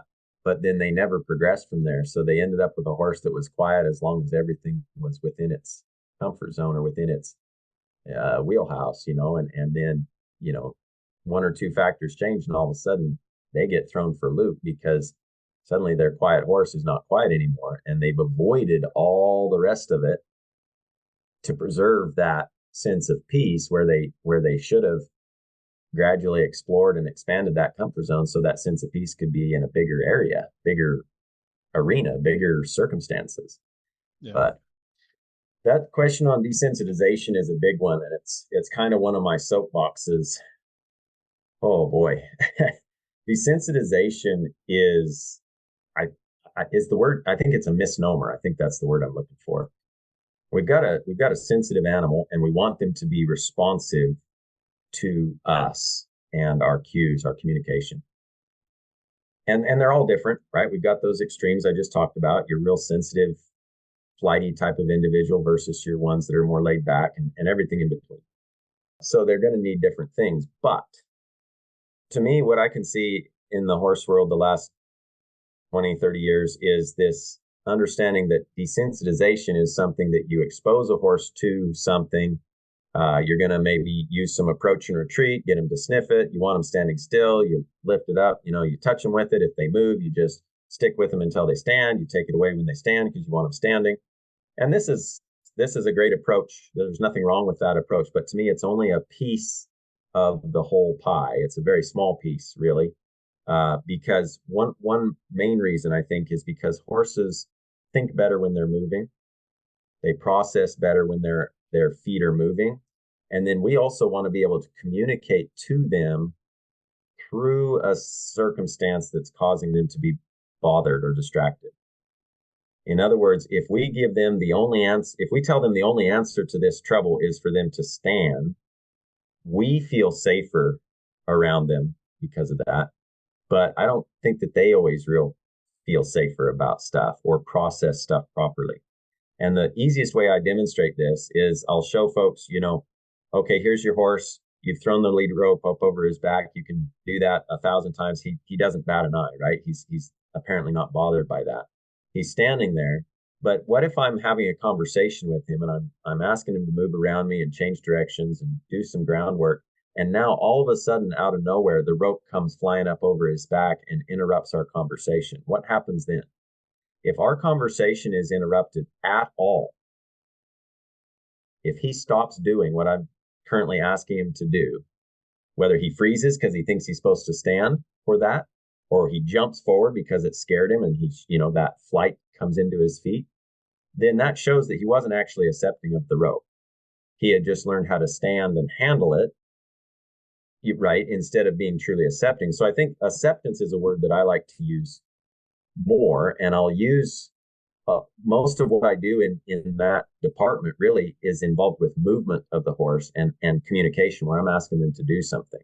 And it's not that I want them dull or desensitized to the rope coming up over them or a flag flapping or touching them somewhere or my hat blowing off over their back or any number of things that could happen. If that still bothers them, honestly, I'm not too worried about it as long as they understand that coming back to me, coming back to a responsive state of mind where they're trying to come back to doing what I'm asking them to do is really what I'm looking for, and that it will result in the safety and comfort that they're looking for right there. Because if a horse gets scared or bothered, they want to flee, they want to save themselves. Movement of the feet is crucial right there, which is why, again, just making them stand all the time, it doesn't often help them process. And so my question there is, okay, you're bothered, that's all right, but what does it take for you to come back to my conversation? Because that's what I need to know. That's what I really need them to know, is what I call response in spite of trouble. And I would rather have response in spite of trouble than just eliminate all the trouble that I can think of, because you're not going to be able to eliminate all the trouble. You can't expose them to every possible situation. So to me, it's a principle that they need to understand, that their flight instinct can be replaced through conditioning to be response in spite of trouble, and that they understand by doing that they will survive. I can help them. We can work through something together. They're going to survive. It's not going to hurt them, and it's a better answer for everyone involved. I agree completely. I've always thought of the desensitizing, again, I think is the wrong word. I think of it as even though, even if, and even when. Are you going to keep your attention on me even though this is happening, even if Right. this is happening, and even when this is happening? Like if I use tarps a lot and stuff, if I have this colt that'll travel around the round pen with a tarp over the saddle or something, if he'll do that but he's still squirty and stuff, or let's say he stops, but he doesn't stop and turn in to look at me anymore, then that's still indicative, like you say, he's not really comfortable with this tarp. He should still respond to those same ways, even though, even if, and even when. One of the things you brought up there when you were talking about the comfort zone, I'm very much on board with the concept that you're either progressing or regressing all the time. There's really no stagnant. You're never just going to get to relax and you'll be here. Something's affecting you in one way or another, whether you're aware of it or not, at all the times. I find very often the edges of people's comfort zones that they don't challenge with their horse wind up becoming walls. So while that might have been a soft boundary at some point, your response to that boundary is noted by your horse, and it becomes reinforced and reinforced and reinforced. And at some point where you could have asked him a little harder and he would have gone down the hill, now he will outright refuse. The hill is a much bigger deal than it was 2 weeks ago because you reinforced that boundary into something way bigger than it need to be. So you agree with that? Do you see that sort of thing? Absolutely. Yeah. What was something that someone was not maybe comfortable to do yet, the longer they don't do it or steer clear of that, the bigger hurdle it becomes in their mind. And then something that the horse doesn't think that they're going to be asked to do. And one of the biggest ones I see is when folks are starting their own horse and they don't ask it to lope under saddle. And I'm not talking, necessarily the first ride or even the first 5 rides. I like to get it happen within the first 5 rides, if at all possible, because it's something that I want to continue from our groundwork and all the work that we've done in preparation for that. I want it to be something that the horse is comfortable with, understands my communication now that I'm in the saddle. And it's just, again, part of their ever progressing everyday life, right? But I run into some folks that it's been months or maybe a year or two, and now it's this big thing, and it's like, this did not have to be a big thing. Why have we made us a wall, like you say, a wall where it didn't have to be? One of the areas I see that really commonly, since we've gotten this far into the desensitizing stuff, is with regard to people's groundwork versus their riding. So I will see pretty commonly people who are kind of a tiger on the ground. Sometimes you even have to tell them, like, hey, relax a little bit. Like, you don't have to get after him that hard. And then that same person gets in the saddle, and all of a sudden, all of the bravado and aggression that they had has just leached from their body. And now it's obvious the horse is the one that's doing the threatening and the carrying out and all. And I don't think, just like you were talking about the horse that's desensitized when they're standing still, like I think that's one of those areas we can really build some walls.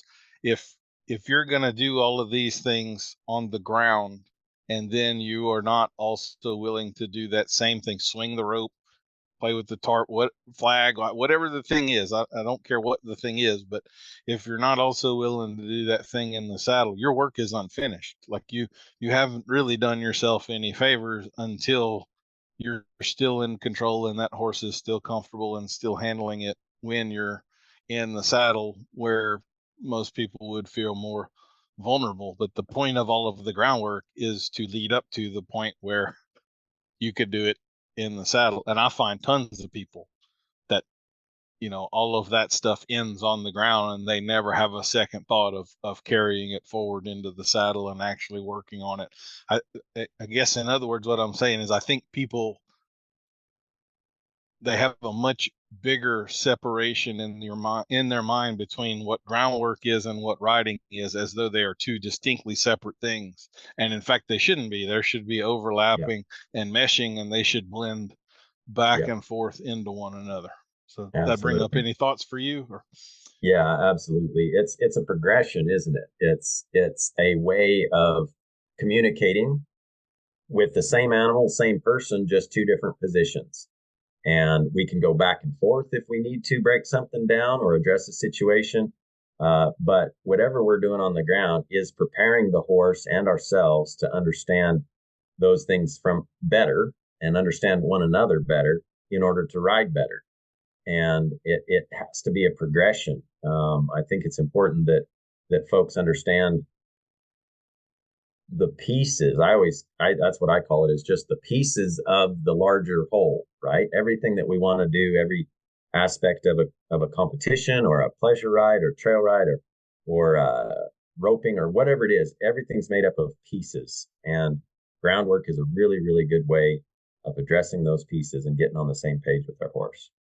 Well, folks, it's about time in the episode for us to get to our sponsor for this one.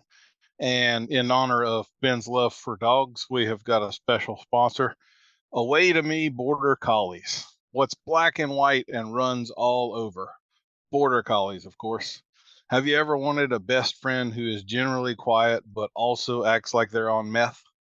Do you want to ensure that restful moments and sedentary mornings are a thing of the past? Do you have trouble with the terms left and right? Are high-pitched whistles musical to your ears? Are you perfectly fine owning a pet that might actually be smarter than you? If you've answered yes to these questions, a border collie might be just what you need. If you have a large cattle operation, the right dog can be more help than 5 mediocre hands at keeping livestock under control.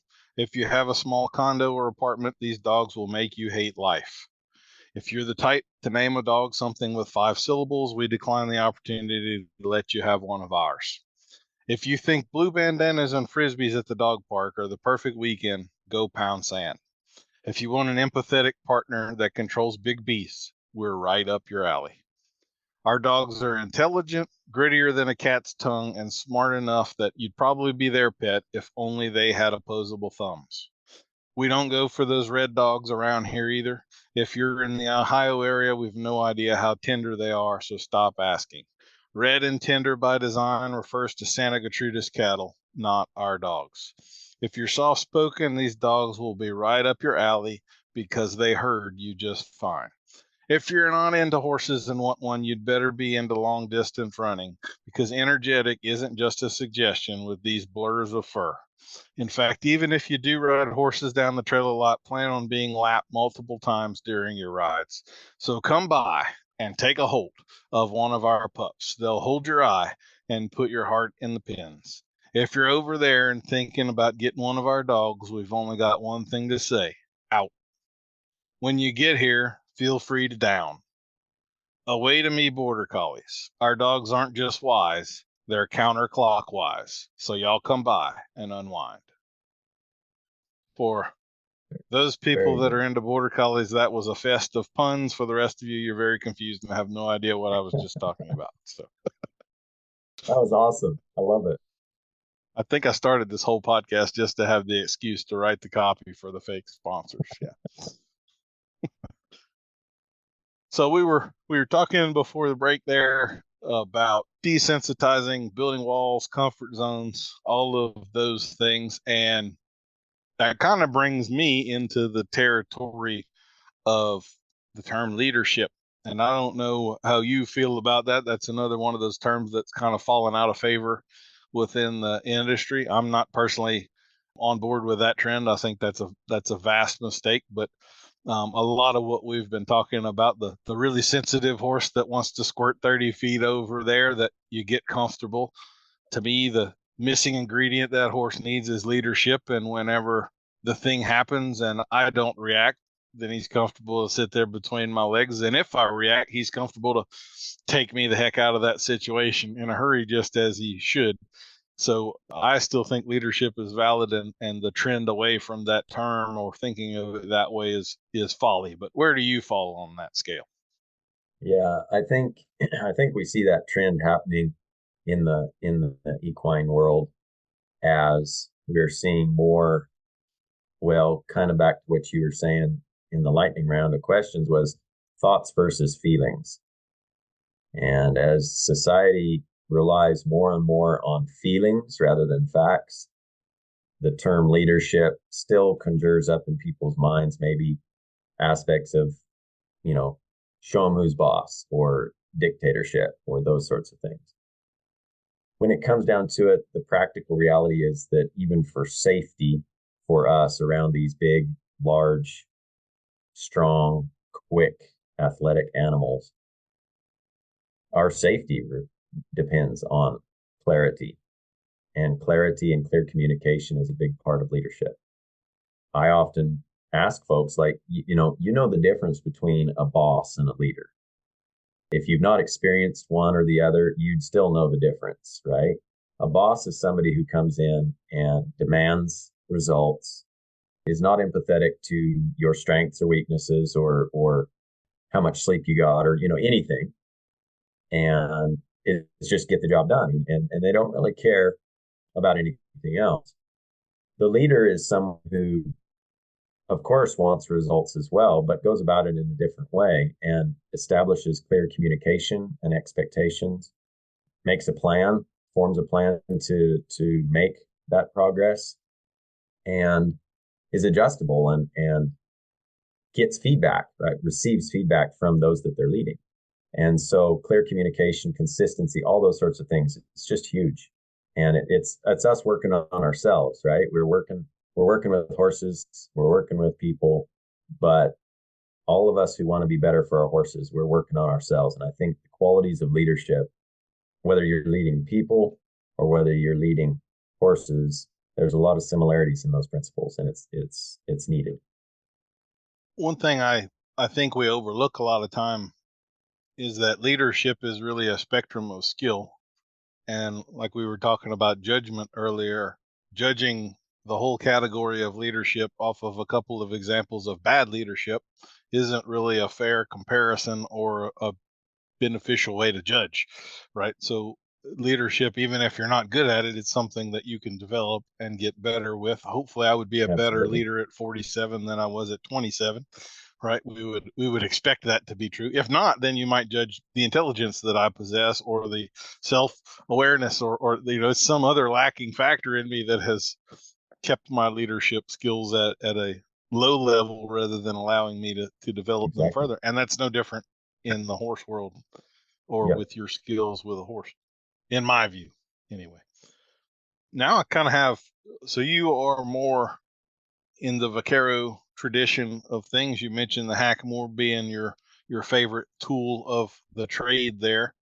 So I reached out to my Facebook group, Bit Spurs and Good Sense, and told them I was going to be interviewing you and if they had any questions for you. So I have a couple of questions for you from that group. One of them is, does the snaffle bit fit into your progression at all, or are you strictly traditional and it's hackamore, two-rein, bridle? That's a good question. The snaffle obviously is an accepted part of the early stage there, and a lot of people use it right off the bat, and then only that before they switch to the hackamore. Some people a little more interchangeably. I've done it both ways. I really do like the hackamore. I think it is a superior piece of equipment. But that being said, there's some horses that benefit from the lateral flexion that the snaffle can help bring clarity to. And it's a good way to get a horse used to having something in its mouth before you go into the two rein and get a bridle bit going there. So there's pros and cons. I'm not going to say that I wouldn't ever have one in a snaffle. And of course, with all the colts that I've started and such for clients, most of them will go into snaffle because that's what people are going to use initially. Do you find much difference in training a horse in a snaffle versus a hackamore? And I have several lanes I'm going to specifically ask you about here. But for instance, one of the things that you might see, you may not agree that it exists, I don't know. You will hear it heard stated many times that a hackamore is more likely to get a horse broke naturally at the pole, and a snaffle is more likely to get them broke at the wither. And I don't know that that's a completely true statement, but I would say that generally speaking, it would be pretty easy in a snaffle to get a horse with their chin tucked between their knees, where a hackamore horse would be a lot more likely to have his pole 5 inches above his withers, but flexing it, giving you some vertical flexion there. So that I could agree that that's self-evident. Although I would also say that if I got to choose when I'm releasing pressure, I could have either horse doing either thing at will. So, but Sure. maybe there is a bit of a tendency there. So what would you view as some differences or maybe some myths that you hear that you don't agree with in snaffle versus hackamore? In a nutshell, I think it could be summed up that you can ride a horse in a snaffle the way you ought to use a hackamore. But if you use the hackamore like most folks use the snaffle, you're probably going to have some trouble. And that has to do with the use of the hands and the way that we're using those reins, whether we're pulling and holding steadily, which will work in a snaffle. It's not a great way to do it, but it will work, versus using the weight and signal of the macate and the balance of the bozal on their face to encourage the changes that you're asking for. Is a very different use of the hands, and you can use the snaffle the same way with pretty good results, I think. So that's probably one of the biggest aspects that I think people want to use them interchangeably, but then they don't change the way that they ride necessarily if they're used to riding in the snaffle. Interestingly, I've actually heard and been told the opposite of what you said about the hackamore being better for getting them to kind of break at the pole and the snaffle better at the wither. An old bridle horseman that I rode with many years ago said that the hackamore was quite good and superior at helping them not just break at the pole, but also at the wither and helping them lift there, helping them elevate there. And I think part of that, in my experience anyway, I'm still, I haven't got enough lifetime yet to figure all this stuff out, but there's something about the way that we lift with the hackamore reins rather than pulling, and we're bumping, but we're also lifting and not pulling out to the side or back like you might with the snaffle. That lifting action, again, it changes the way that bozal sets on their face, but I think it helps bring elevation to that forehand as well. So I wouldn't disagree with that at all. That maybe that's a question of semantics of what the word break means. So I guess what I'm thinking of breaking at the withers, I'm thinking of the neck going down. Right. I would completely agree with you that if you're riding in the if you're riding well in the hackamore, you will have a pretty easy time of getting the horse to elevate at the withers, just as you just said, which is one of the, the tool just lends itself to that for whatever reason. Of course, usage you can take any tool and use it improperly or very poorly and get a totally different set of results there. But so one of the other specific questions that I had for you, and to be honest, I'm not 100% sure what he means by this question. I can think of two ways it could be considered, so I'll present those both to you, and you can then the ball's in your court, Ben, and you have to handle it however you're going to handle it. He asks, are you a fan of the opening rein on young horses, or mostly just the rein acting along the neck in the bozal? I'm not sure if he's talking about like a direct rein versus an indirect rein, or if he's talking more about, say, you're bringing your direct rein toward your belly button versus way out to the side. To me, it could be either of those. Again, ball's now in your court. You handle that how you want. Yeah. I would say when I hear the term opening rein, that's not just a direct rein for a young horse, which obviously I think we'd be using, but perhaps what he means is, really reaching out wide with a really wide hand set there. And I'm not a fan of that particularly, especially in the hackamore, because the more lateral that you reach out there to the side, you're twisting that bozal on their nose, and it would start to encourage incorrect flexion. The other thing that happens is, as creatures of habit, us humans end up riding way too big and wide for too long, and we're not getting ourselves refined and getting closer to being in one hand. And there's a lack of accuracy when our hands are big and we have a lot of rein. There's a lot of lack of refinement and accuracy that would be available to us because you're taking and you're moving your hands a lot of distance there. You got a lot of rein you're working with. I think it can get sloppy and poorly timed. Whereas if we get our hands closer together, even with a green horse, the very first ride, I want to ride with my hands pretty close together. And when I take it an opening rein, I'm gonna reach out just a little bit. I might tilt my hand like that to the side there and gain 4 or 5 inches. If I need to do more than that on the odd occasion, then I can, but I'd rather do that rather than have this habit of riding big and wide.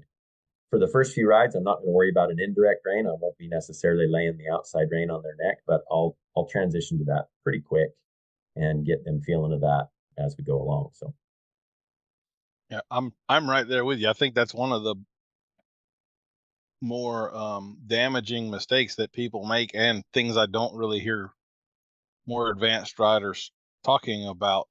But I don't think having your hands really wide tends to serve you well. It's way more important that the horse learns to operate off of everything being more centered with your hands. I'm personally pretty big on having a separate cue for bend versus turn. So like if I want to bend, that's going to be my hands coming more toward the center, my belly button, and if I'm going to turn, now both hands would move across. And to me, I do that in the snaffle. And basically, the more advanced the horse gets as I'm moving into one hand, that whole thing is just narrowing up until it's all in one hand. And even in the one hand, I can still roll my wrist both ways to get the bend back, because that horse is used to having all of that in a pretty tight little area right there. So that to me is the self-evident path. Somebody else had a different way about it and got good results, then more power to them. But that's really the only thing that makes sense to me anyway. So yeah. So I guess to go back to do you use a snaffle at all? Are you still relatively flexible on that? Is that the kind of thing where one horse in 5 years you're going to put in a snaffle, so you're almost never going to do it, or kind of what mix of that? How pure are you about that, I guess, is kind of what I'm getting at, because some of you guys are very like there's no room for deviation from the path, and then others are a lot more reasonable or flexible. Yeah. So I think there's room for flexibility there. For my personal horses, I like to start them in the hackamore, and I don't ride them in the snaffle. But to be honest, I never owned a lot of horses. So we're talking just a handful of horses. One of them was one that I'd started for somebody else, and then a few years later I ended up with him. So he'd been started in a snaffle because I started him for her. The one I've currently got right now, I actually didn't start, which is the first horse that I've owned that I didn't start myself. And I got to say, I don't recommend it. But he was started in a snaffle. And so I've actually ridden him in a snaffle here and there, interchangeably with the hackamore. So I call myself a traditionalist, but I'm not a purist, I guess you might say. I'll look at options.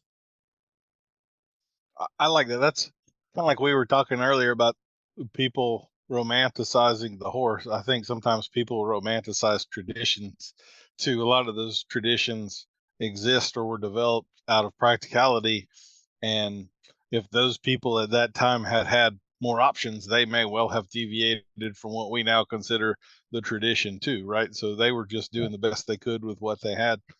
One of those examples I really like, and I guess maybe we should do some not everybody listening to this is going to understand the full path of the Vaquero and what the traditions are. So I guess we'll take a minute after this to define a little bit of this. But Bruce Sandifer, I did a podcast with him, and I wasn't expecting this, but one of the things he talked about on there was, I don't know how to say this without defining a couple terms. So in this world, the hackamore, you specifically have the bozal, which is traditionally the rawhide piece that goes around the horse's nose. Separate from that would be your makati, which is generally a 22 to 24 foot long rope made out of braided mane hair.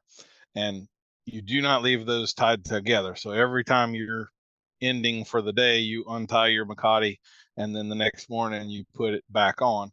And how you start that matters. And the traditional way is to start it with the tassel end of the macate going out the front of the bozal so that it would be potentially swinging into the horse's chin, and you have horsehair tickling horse whiskers. And I've never been a fan of that myself. And one of the things Bruce said is, I don't do that. I start it backwards. I have it running out the backside. And so my tassel is away from my horse's whiskers, and I find they're a lot happier that way. And I really appreciated that about him, because that is a deviate. Like, that's a strong enough thing that if you go to one of these guys and you ride like that, someone's going to ride up to you and say, hey, you have that done wrong. That's a big deal. And here's this guy teaching this stuff and right away deviating from the tradition because he found a better way that made a lot more sense and made his horses happier. And to me, that's mark of a good horseman, Yeah, so absolutely. Do you have anything? I'll let you define some of the terms, two-rein, even hackamore. This is one of the things when I was doing a lot of research for the bit video, I talked to a bunch of the buckaroo guys, and I found within that group maybe more inconsistencies in some of these terms than any other group I ever. Like, there are guys that if you say the word hackamore, that means there's a Feodor knot tied on it. And if you call it a hackamore and there's not a Feodor knot tied on it, like, I'll fight you. Like, I mean, it's a life and death kind of thing if you misuse this sacred term and stuff. I'm a whole lot more relaxed about it. So how do you view some of these terms, if you don't mind just defining them and kind of giving an outline of how you see the basic path from start to Hakima a Freno? How about? Yeah, Hakima a Freno. So first of all, this is a tradition that was passed down orally, if it was passed down at all. Historically, the vaqueros were illiterate, and it was a guarded thing in that culture. There were no clinics, there were no not much teaching being done, and that's just the way it was. It's unfortunate because I think a lot of information and knowledge ended up getting lost that way. But what you will find is there are some inconsistencies. There's different ways of doing things. There's different definitions for what makes up a bridle horse.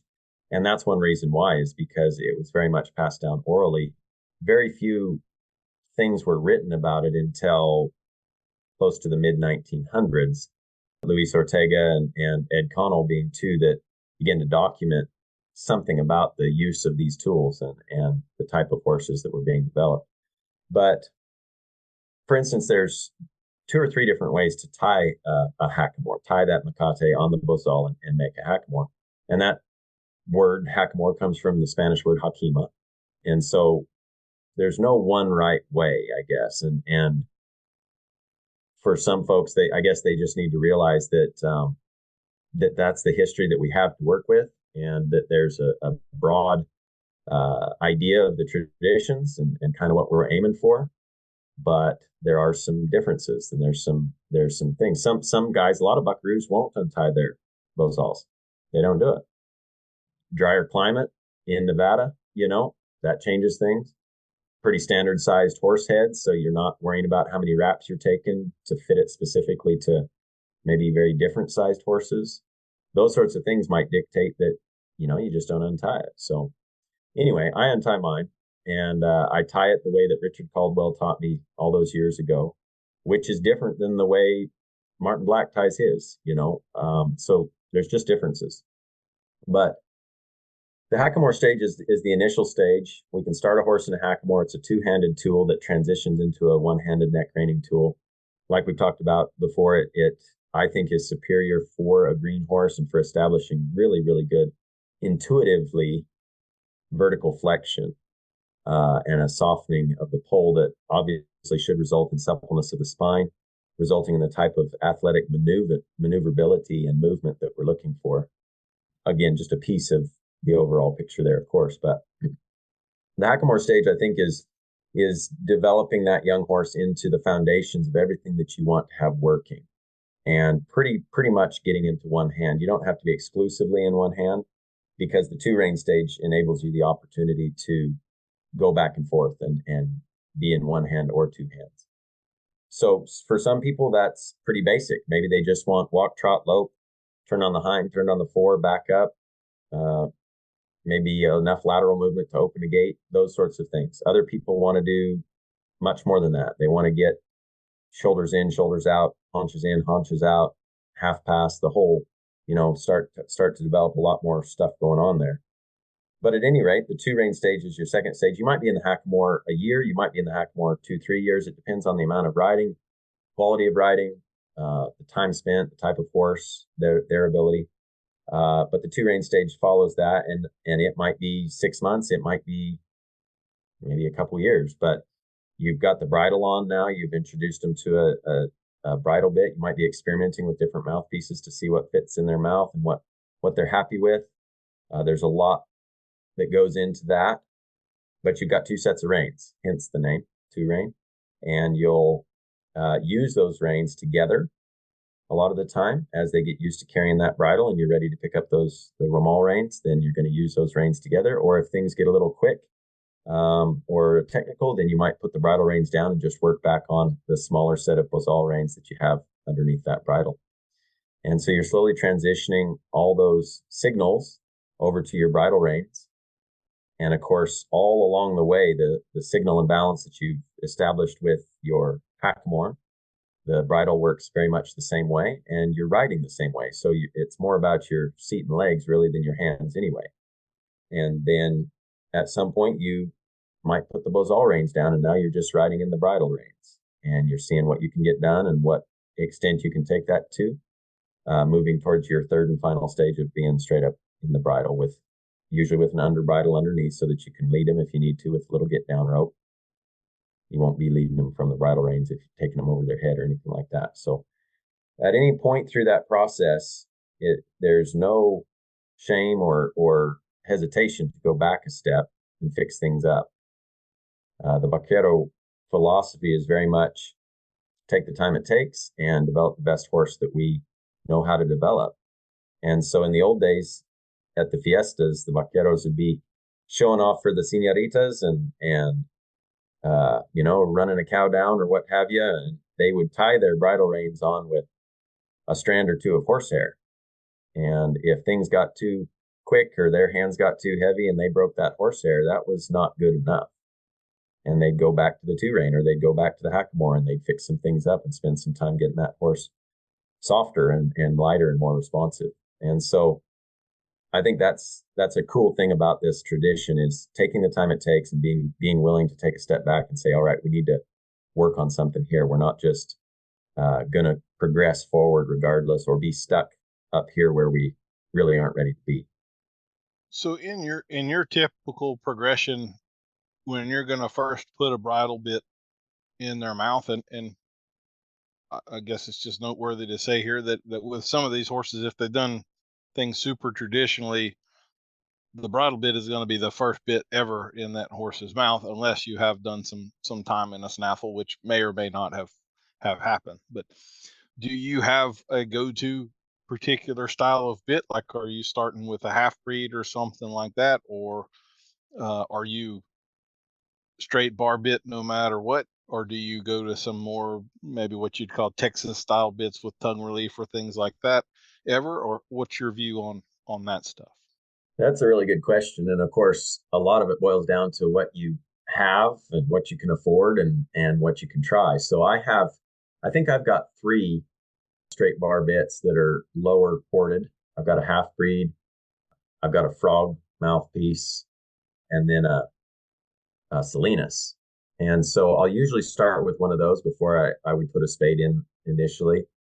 But I'm looking at their mouth a little bit, and of course you're the bit guy, so you know a lot more about this probably than I do. But I'm looking at their tongue, thickness of the tongue, the shape of their bars, the width of their premolars, the height of their palate, the shape of their palate, and I've got a few to experiment with, and I'm going to let the horse kind of be the judge on that.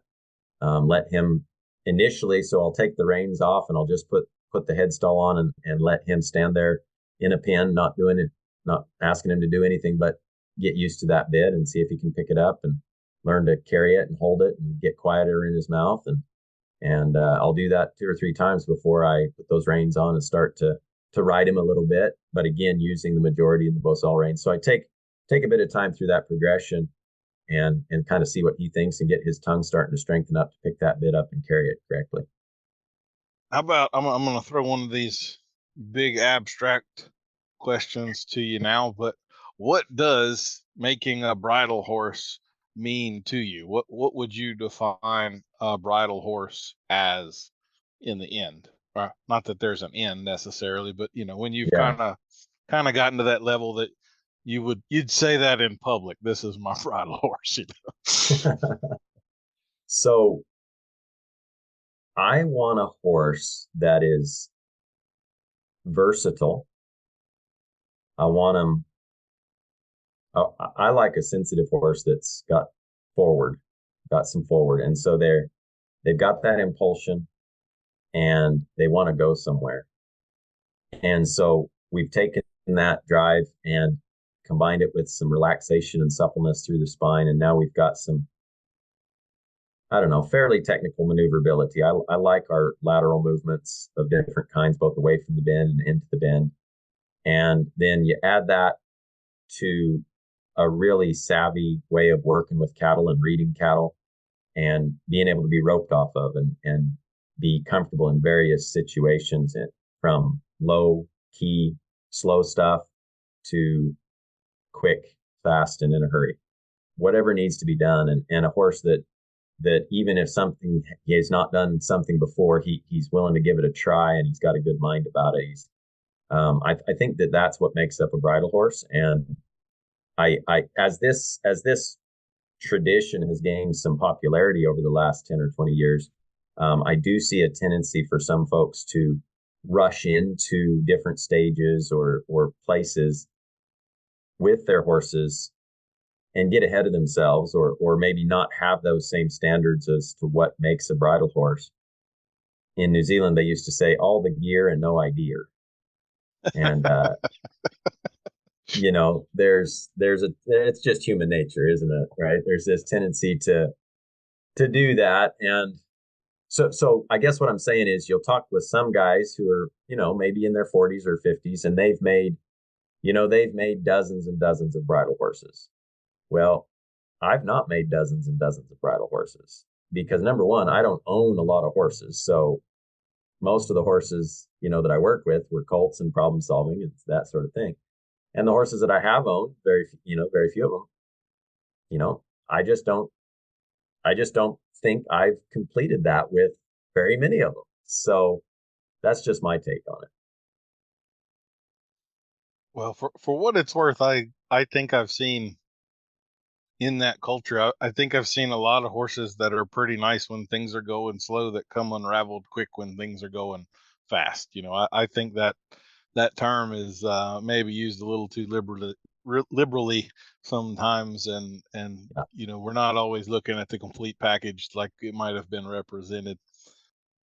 So I'm always pretty analytical about things, and I always ask the questions and kind of challenge stuff, and sometimes that rubs people the wrong way, but I do have a little bit of a problem with people that are a little too tied to the tradition, and they will sacrifice other things in the process, including the horse, just so that they stayed with the tradition. So, like, the question I would pose to them is, let's say that I took a horse and I rode him 4 years, and then I let you hop on him and take him for a spin for a day. Do you think at the end of that day you could tell me whether I had spent time in the snaffle or not?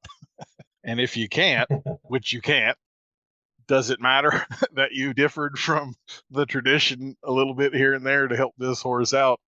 If in the end you can't, we got to the same place or anything like that. I understand the value of traditions. One of the, or I've got two of these sayings that I like now, is that one of them is, traditions are peer pressure from dead people. I've seen that one. Yeah. I like that one a lot. And the one I really like is that traditions are for feeding the fire, not for worshiping the ashes. So I appreciate the Vaquero tradition. I want to see it continue. I want there to be people out there that know all of the history and can talk about the mission periods and hawk knives and the whole ball of wax and lay it out there for you. But I don't in any way feel obligated to necessarily stick with it if I see places where, some of those deviations would benefit me. Or, I think speeding up the process is a valid metric. If I can do this and it takes me 6 months, or do that and it takes me a year, I'll pick the one that takes me 6 months. If there really isn't a difference in the quality of the outcome, but this way is quicker, I think that's a valid thing to do. Yeah. So let's get a little deeper into the hackamore. So first of all, are you a full hackamore? You got a Fyodor throat latch on there. You're keeping the heel knot pulled back a little bit more. Kind of does change the balance and the feel of things a little bit. Are you more in that camp, or free hanging bowsow, or blend of the two different stages for you? How do you feel about that? Because like I say, I have met a few of these guys that are kind of in the fight me if you don't sort of camp on this one. I've always found that funny. So what's your take on it, Ben? I don't use a Fyodor personally. So rather than having the Fyodor hold the weight of the wraps and heel knot there off my horse's chin, I want to ride with what I call a passive contact, where I've got the weight of those things in my hand, and my horse hopefully is learning to balance himself and his posture within that parameter of the bosal and the way it's balanced on his face. So when you have a Fyodor, you can ride along on a loose rein. Say if you're out there in big country, you're just going along, and you're on a loose rein. There's no communication or connection at that moment between your hand and your horse's brain or feet. And maybe that's all, that's probably all right. You're out there on a big long trail, you got somewhere to go, you're just trotting along or going up a mountain or whatever. That's okay. But when you take a hold of those reins and you change the balance of that bosal on his face, you've changed the way that weight is feeling to him on his face and around his nose. The Fyodor, I think, takes up some of that range of motion, right? It obviously holds it up, and so you have a more limited range of motion there with the Fyodor. And so it's just my personal preference. That's just my thought on it. So one of the other aspects of a Fyodor is that if you're riding a green horse, it's a lot harder for him to buck off the headgear. So do you have a backup plan to keep that intact, or are you just like, scars are cool, my wife likes them, no worries there, we'll just live through whatever? Or how do you go about that?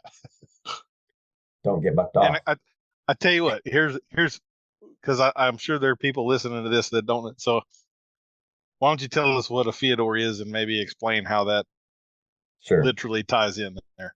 So yeah, literally, usually a little cotton rope or various material forms a throat latch around the pole and down to the base of the jaw there, and ties down into the wraps of your macate around the bosal.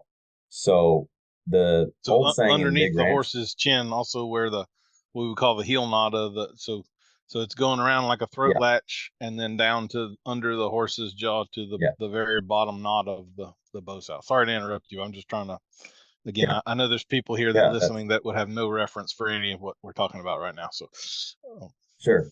So the old saying in ranch country was, man without Fyodor has a long walk home. And basically what that means is if you're in the hackamore stage, you're probably on a greener horse. If you end up having an involuntary dismount, and he whips around, you got a hold of your get down rope, you could pull the whole outfit off of his face pretty easy. And I've done that without a Fyodor. So to answer your first question, what's my backup plan is I try to set it up so that I never have an involuntary dismount. That's what I really try to aim for. Beyond that, I don't have a backup plan. Okay, that's fair enough. I mean, at the end of the day, you're within a pasture near the house, right? So even if you have to walk, it's not 200 miles anymore, right? So that's all right. Yeah. And stuff happens. You can get bucked off with a snaffle bit and have the rein jerked out of your hand, and all you're going to see is tail feathers at that point, regardless, right? So there's no 100% plan here. Yeah. So this would be one of my problems with the Makati, and when I say Makati, I'm including all forms here. So I don't care whether we're talking main hair, yacht rope, on a snaffle with slobber straps, on a hackamore, or whatever. Part of the beauty of the Makati is you've got a lead rope there coming off of your left rein if you're rigging it up traditionally, and that's coming back to you. That is also part of what drives me nuts is I've got double the weight of rope hanging on the left side of the horse. And the more I've gotten into really trying to develop my hands and becoming super aware of what my hands actually are feeling, I'm too aware. It now, I can't ignore it. It's in my, I'm now very aware that my left hand is feeling different than my right hand is.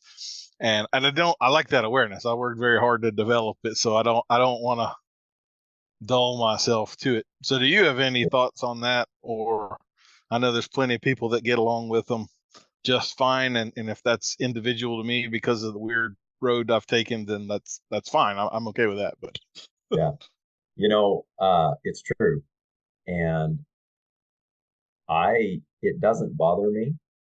And in my experience, I've only had one other person, and she noticed it, and her had noticed it and taken exception to it.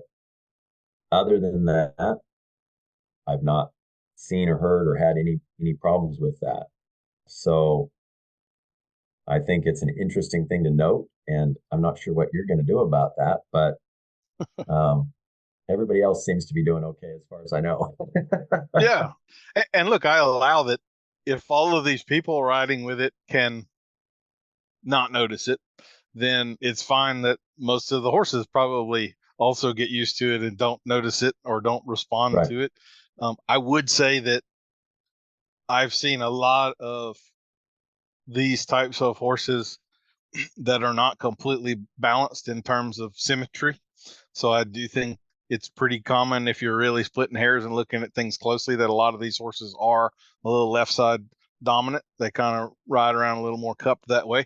You could certainly also say that the fact they're being roped off of, and we're generally right-handed ropers and we dally on the right, and so we turn to the left, like maybe that all plays in. And the fact that the way I feel the Makati rein affects the horse happens to complement the way that we ride with the rope. And so there's no real two things at odds there. The problem of one works hand in hand with the other. And so it's kind of a no harm, no foul sort of a thing. I am a splitting hairs kind of obsessive kind of a person on that sort of stuff. And so it bugs me a little bit, but I'm always sort of interested in other people's take on it, whether they notice it or any of that, Yeah, for sure. So why don't we talk a little bit about the fit and then the balance of the hackamore. I wanted to get into the hackamore a little bit with you. I try not to talk about bits too much on here. But since you said you liked them so much and you obviously have some experience with them, let's explore that a little bit. So how would you, first of all, what do I mean by fit of a hackamore? Why don't you, or shaping of a hackamore and all? Can I just buy this $400 thing and get it in the mail and slap it on a horse and take off and everything is going to be wonderful? Or how should that work? Yeah, probably not. They're hand braided and they're braided in a straight line. And then the final thing that's done is the ends are brought together and that final knot at the heel is done. And so they come to you shaped kind of like a teardrop. And that's not really the shape of a horse's face or muzzle where we want this thing to ride. We need the nose. Generally, what we need the nose button to kind of come together more so that we have as much as possible a continuity in the way that sets around his nose. And for a green horse, then especially down along the sides, which we call the bars, we want to be able to spread those bars a little bit and get more of kind of an oval shape going on inside the majority of that bosal. And so being able to shape those, I've got videos on my YouTube about all of this stuff we're going to talk about here. It might take a couple, 3 weeks to kind of get that bosal kind of taking the shape that you want, I think, depending on your environment and climate and stuff. But I think that's pretty important. I see a lot of folks that especially at the nose button, they've got it kind of bridging over the horse's nose and a lot of daylight or gaps showing on either side. And it'll work, that'll function, but it's not going to have the refinement of signal, and it's going to bother some horses to have that much weight kind of just sitting right over that bony part of their nose. As far as fit on the horse, you're looking at it not being any lower than about 4 inches or maybe a hand width above the top of the nostril. When you get it onto their face, you can run your fingers along the sides of their nose there, and you can feel where the nasal cavity starts, about 4 inches or thereabouts above the top of their nostril. And that's where that bone on the top there of their nose sort of cantilevers out over their nasal cavity and comes to a pretty sharp point out there. And we don't really want to put any pressure or be bumping or pulling on that bone out there that's over that cavity. So we keep above that. And usually there's about maybe a 2-inch window that we can play around with adjusting the length of our hanger so as that bosal sets in a sweet spot there and helps that horse learn how to function with it. On the other side, underneath their chin, where we have tied our vacate to make our hackamore, we want to take the number of wraps that fit the horse, where when we put it on him and it's kind of straight across his nose there, we want to be able to fit our fingers on the top of the wraps and underneath his jaw, so that there's room for the action of the bosal. As you lift the reins, you want there to be movement there as the heel knot comes up towards you as you pick up those reins. If we have it too tight, too many wraps, then the horse won't be able to open his mouth, and we won't have the room for the action that the bosal's intended for. If, on the other hand, there's not enough wraps and it's pretty a big gap, it can tend to be sloppy, and that bosal might waller around quite a bit on his face as we're riding and trotting and stuff like that. So that's a little bit about your shaping of your bosal and the way you want to fit it to your horse. I guess I'll ask another leading question here. Since these are predominantly made of rawhide, are they real soft and forgiving, or are they maybe a little rough? So if that thing's not shaped right, it's going to take some bark off of your pony. That's a big question too. It's not as straightforward as you might think, because there's a lot of different materials out there, even amongst the ones that are braided with rawhide.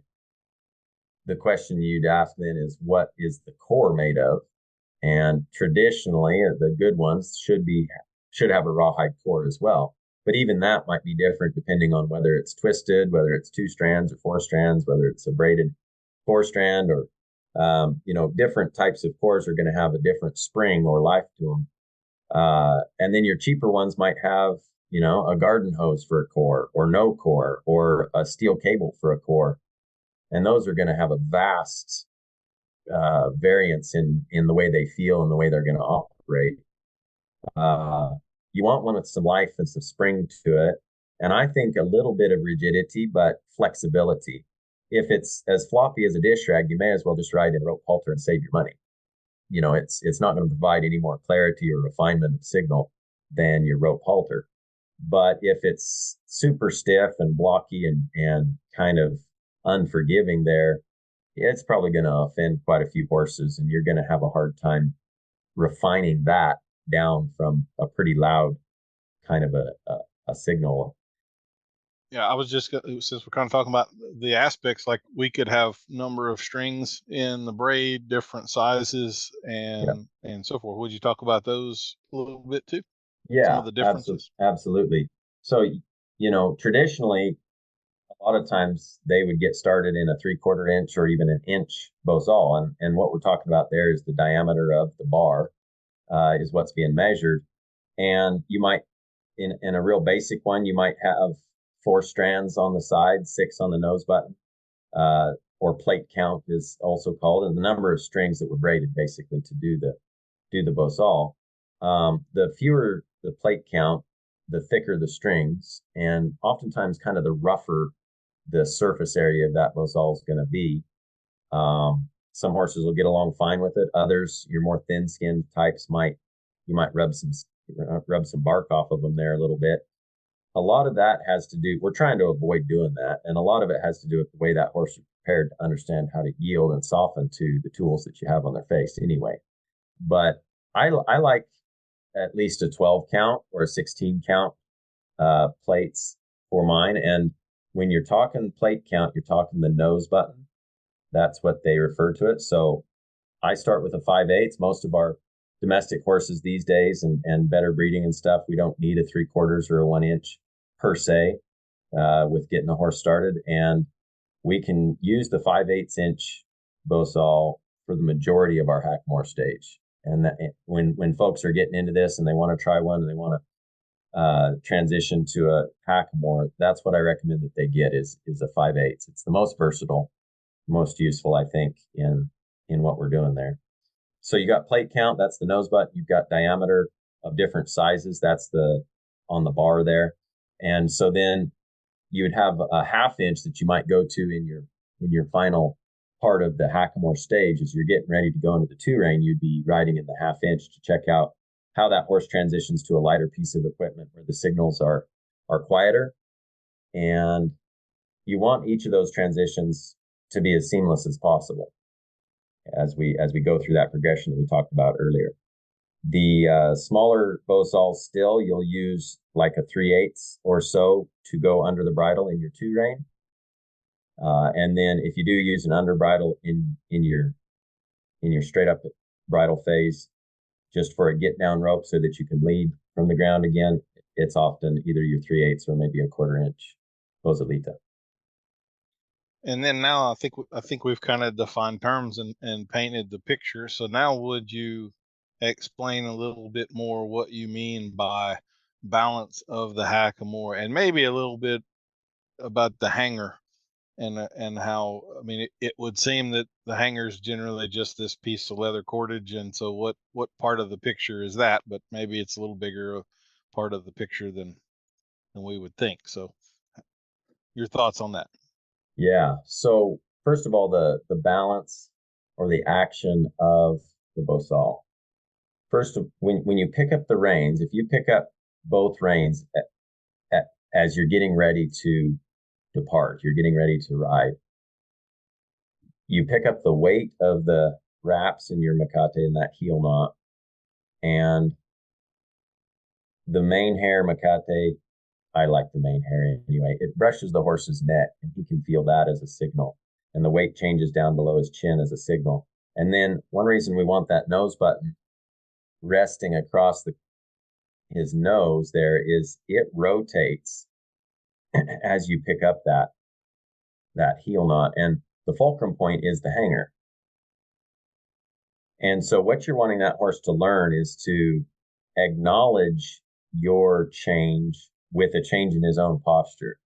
And he gets himself ready for whatever you're fixing to do. And part of that is a softening of the pole vertically.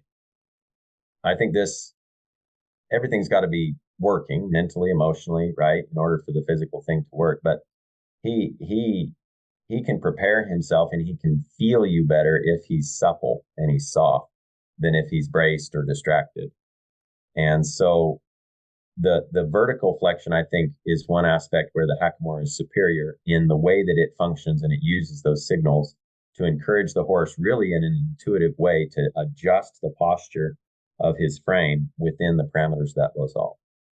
For lateral bend, and you're in 2 hands with the green horse, when you put a little direct bumping action on the inside rein, again, it can start with just a signal. It can start with just a change of weight. But if a little more might be required, you start to make a little contact with the bar of the hackamore, or the bosal, on the outside of his jaw there, which encourages him to move away from it into the bend that you're suggesting. And so this is kind of the mechanics, I guess you could say, or the idea of what that signal and balance means. And every time you pick up on those reins, you're working to have that signal and the change of the balance of that weight of that gear provide as much of the communication as you can, where the feathering of that rein with your pinky, just a change of that weight can communicate what you're looking for as much as possible. Okay.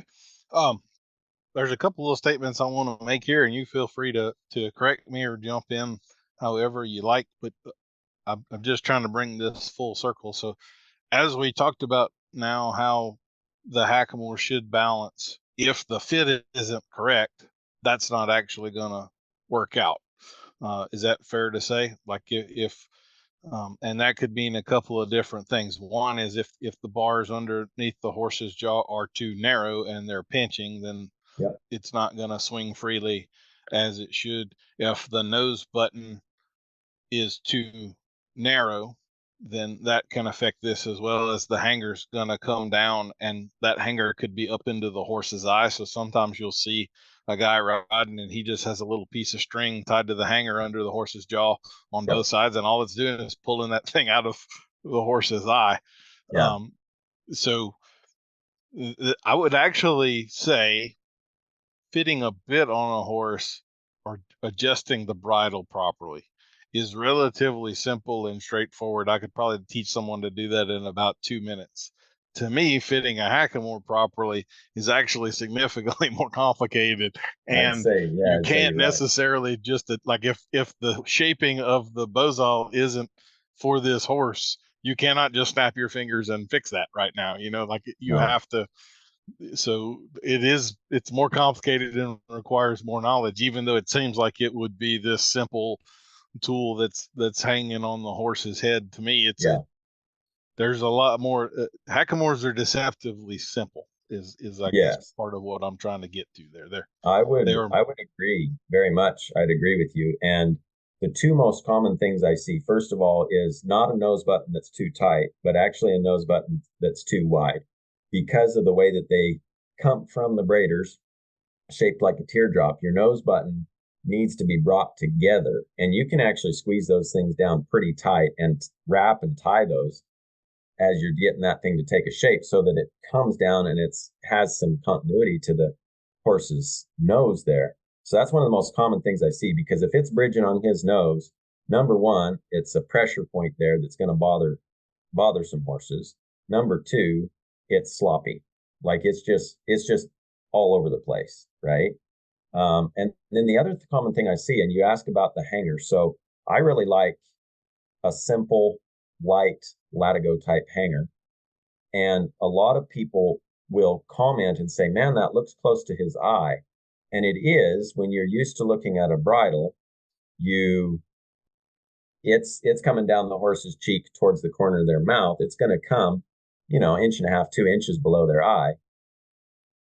Whereas the hanger, we actually want that fulcrum point that I talked about before to be almost as high as possible, as long as it's not crowding into their eye, because we want, as we lift with those reins, we want a rotation of that nose button. If we set the fulcrum point back, like a lot of your cheaper bozals will have a longer nose button where the fulcrum point of the hanger is set back. And so the hanger, or in a lot of cases, it's actually a head stall, which is a lot thicker leather, and I think lends itself to a more clunky type operation. What that does is turns that fulcrum point in and turns the whole thing into a seesaw, where when you lift those reins, there's not a slight rotation of the nose button on their nose. It's actually moving up and down their face a good couple inches, maybe, because of that fulcrum point being set back. And so those are some of the things that I see. A real common thing that I see with your cheaper bozals is a longer nose button where the fulcrum point is incorrect. And number two, your big clunky head stall leather, even sometimes with a full brow band and throat latch and the whole 9 yards. And I really like that simple, really light latigo leather hanger, and keep that out of the way as much as possible, where there's not more going on there. And like you say, if you do have some that it's crowding up into their eye for real, and it's not just this optical thing that we see because we're not used to seeing it, then there's not a problem at all. And I've done it before. I had one horse for a lot of years where I just used a little leather string and just tied it back around his jaw so it wasn't in his eye. So a couple of things that I wanted to bring up here. First of all, I want to commend you because you have consistently used the term signal here, which is the way that I talk about it, and the way that I talk about it, of course, is the only right way to talk about it. But the term pre-signal that I hear thrown around a lot drives me up the wall. I'm really not a fan of that description, and I actually, when I was doing the bit video, the hackamore was actually a pretty big influence on me, and a reason why I organized some of the information the way that I did, because I wanted it to be a consistent theme in how a hackamore operates and how a bit operates and how we were describing it. One of the big conflicts I've had with a lot of the Vaquero guys is the saying they've got that it's not a leverage bit, it's a signal bit. And what I feel like they don't understand is that most of the aspects of that bit that give it its signal are directly attributed to how the bit functions as a lever. It doesn't have anything to do with multiplication of force, which is how they're thinking of a lever. It has everything to do with rotation, which the hackamore does, just as you've just described. We've got the fulcrum point. It's not rotate. It shouldn't. Again, if the fit is correct, it shouldn't be rotating off of the nose. It should be operating off of the hanger, just as you have described.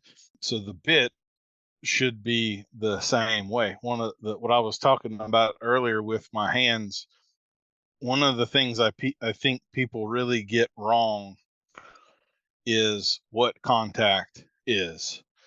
The horse can, in fact, feel very easily you in the stage where you're still taking the slack out of the rein. You do not have to get to the point where you have what people think of as contact, where you've taken all of the slack out.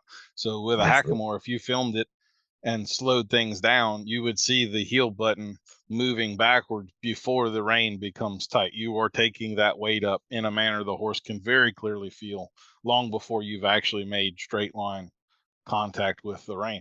That same effect is massively exaggerated when you get to a curb bit. So what most people would think of as having made contact with a curb bit is when they have actually rotated the shanks back all the way, the curb chain has come tight, and now in their hands they actually feel something on the end of the rein. The deceptive part is the horse felt something long before you did. You were rotating this apparatus in their mouth. The port was rotating in their mouth. They were feeling lots of things. You just hadn't felt anything in your hand yet. And that's, I think, one of the biggest concepts to understand for more advanced riding is kind of that misnomer that leverage means multiplication of force. Leverage includes that as one of his characteristics, but rotation is really one of the major things to consider there in terms of what the horse's experience is. Like with a snaffle, this is one of my big things. The major mechanical difference between a snaffle and a curb bit, most people would say, is that a snaffle is 1-to-1. So when I pick up on the rein, I pull 1 pound, he feels 1 pound. That could also be true in certain types of curb bits with a full shank and cheek. That all is dependent upon the leverage ratio. The major difference in reality between a snaffle and a curb bit is that a snaffle is incapable of rotation of the mouthpiece, and a curb bit, whether it has an actual mechanical advantage or not, absolutely does rotate the mouthpiece. One of the things I like to get in on this about is there are tons of bit companies selling bits to solve make-believe problems that could only exist in this snaffle bit if the mouthpiece rotated. And they'll go through this long 8-minute description of all these things that are happening in the horse's mouth when this thing rotates. And the only problem is the entire foundation of their argument is false because it mechanically cannot rotate. All this stuff they're coming up with that would be a problem if it rotated cannot happen because it cannot rotate. And that's 2,500-year-old physics. Like that, this isn't new concepts or anything. This is old, very well understood stuff. And so I guess I have a compulsive disorder that requires me to point that out every time I have an opportunity.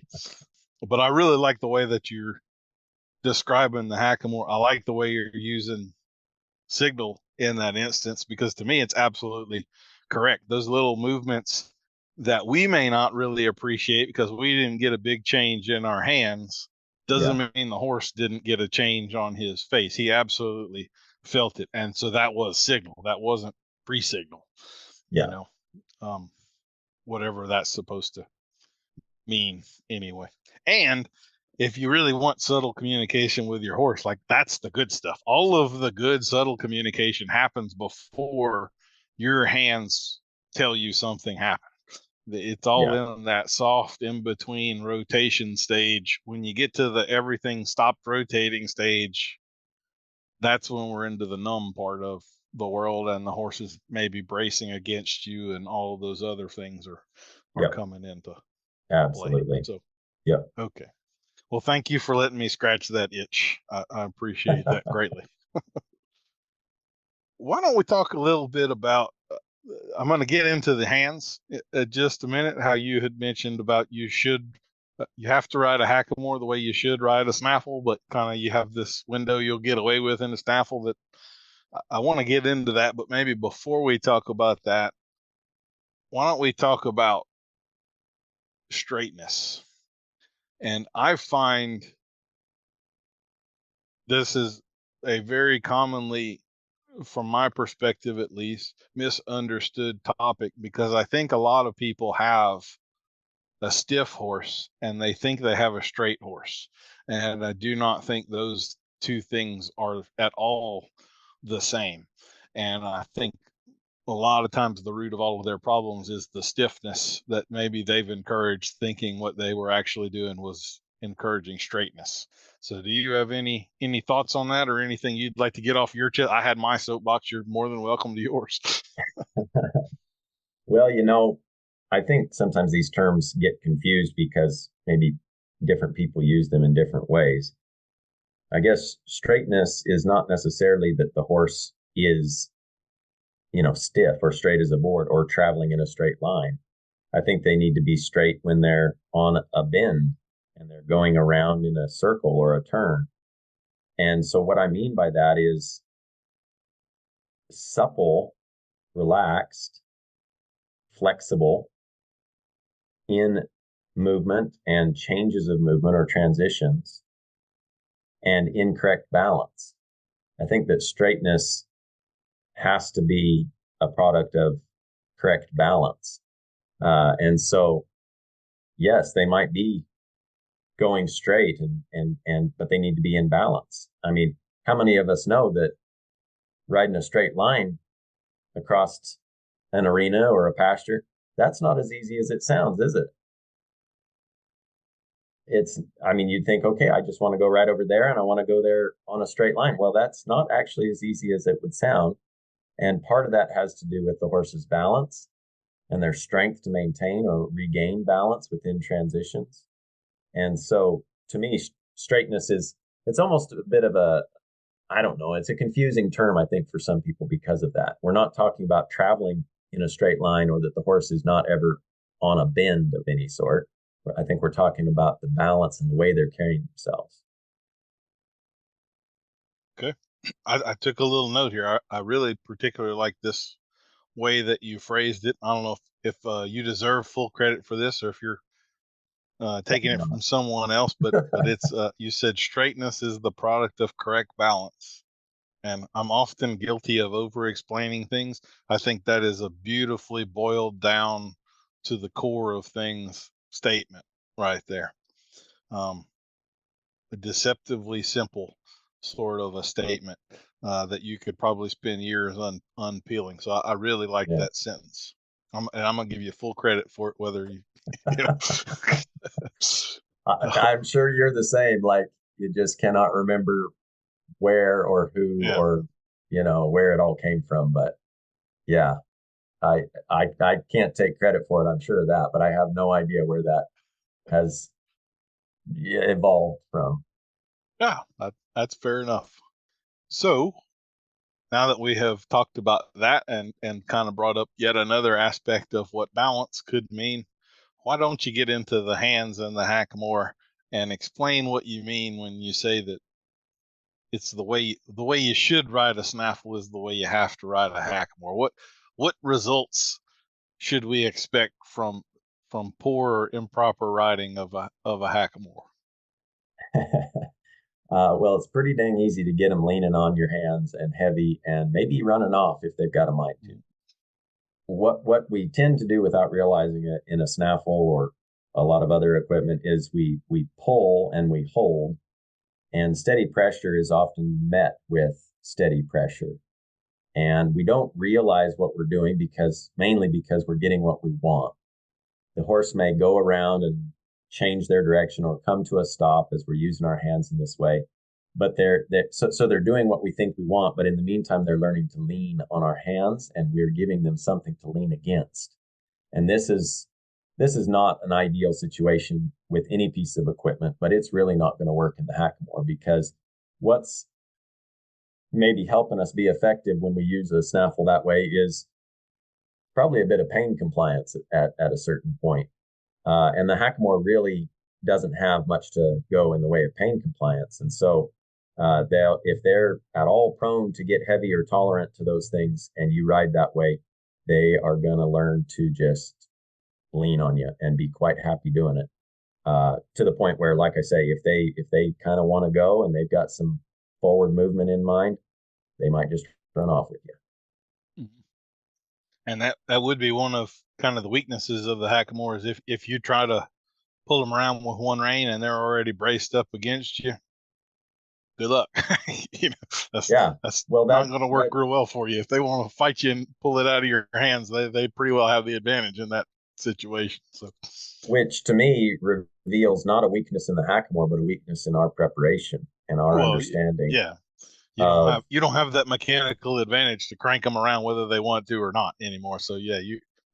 Exactly. So the better prepared they are to understand what those tools are meant to accomplish, which to me starts at least with the idea of thoughtfully and willingly yielding the pole, that starts to result in suppleness throughout the spine, which is a direct result of their mental understanding and their emotional okayness with the situation you have them in. Then you can be effective with the hackamore, even in a situation where maybe they've gotten bracy or they've gotten a bad idea for a moment. You have that foundation to fall back to, that this tool means that you have to try to soften to me here. And you're going to do that at that point, as gentle as possible, but as firm as necessary, but in a way that has a bumping action to it rather than a pulling and dragging action that might be effective with a snaffle. The hackamore, you don't want to hold steady like that. And by the way, I don't mean to sound contrary here. I completely agree with that. I think what we tend to see of people being so carelessly hanging on to the reins of a snaffle bit is one of the worst problems. If we took that off the table and everybody understood contact a whole lot better and how sensitive the horse is and stopped trying to balance themselves off the horse's mouth, which I think is what's really going on there about 90% of the time. If we took that off of the table, all of the guys that are making a living riding problem horses would have to find something else to do, because most of these problem horses would cease to exist in about a month. It's really, they're generally made, not born. For sure. I think I have gone through most of this stuff. Was there anything? I mean, I've got a couple more small questions to ask you, but nothing real big to get in. Is there anything about the hackamore you would like to talk about that we haven't gotten into yet? Well, I think we've pretty much covered it.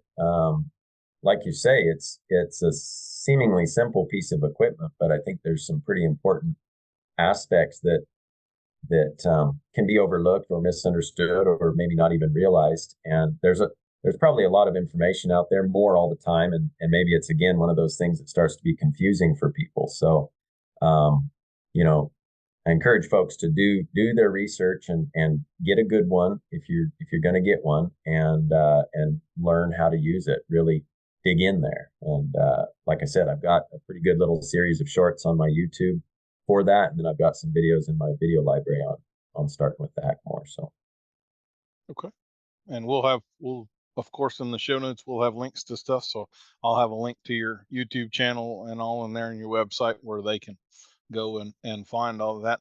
I guess I feel, since you brought up about getting a good one, like let's say I go to this horse show and here's a guy with a table full of hackamores, and I see one on his table for $85, and then I've got this other guy over here and his hackamores or his bow saws, just the nose are like 400. Like, is the $400 guy ripping me off, or what should I kind of be expecting to spend on that sort of a piece of equipment so that I get a good one?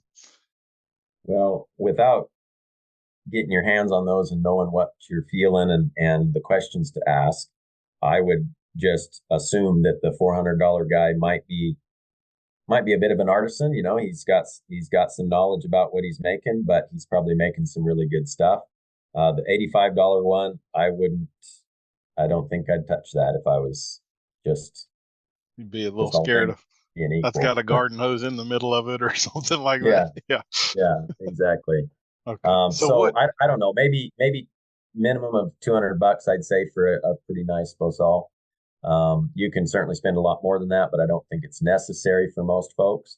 Like I said, 12 plate count, 12 to 16, and either rawhide. I mean, you can get them with kangaroo hide or latigo, and those are some pretty nice materials as well. But yeah, it's one of those deals. You definitely get what you pay for.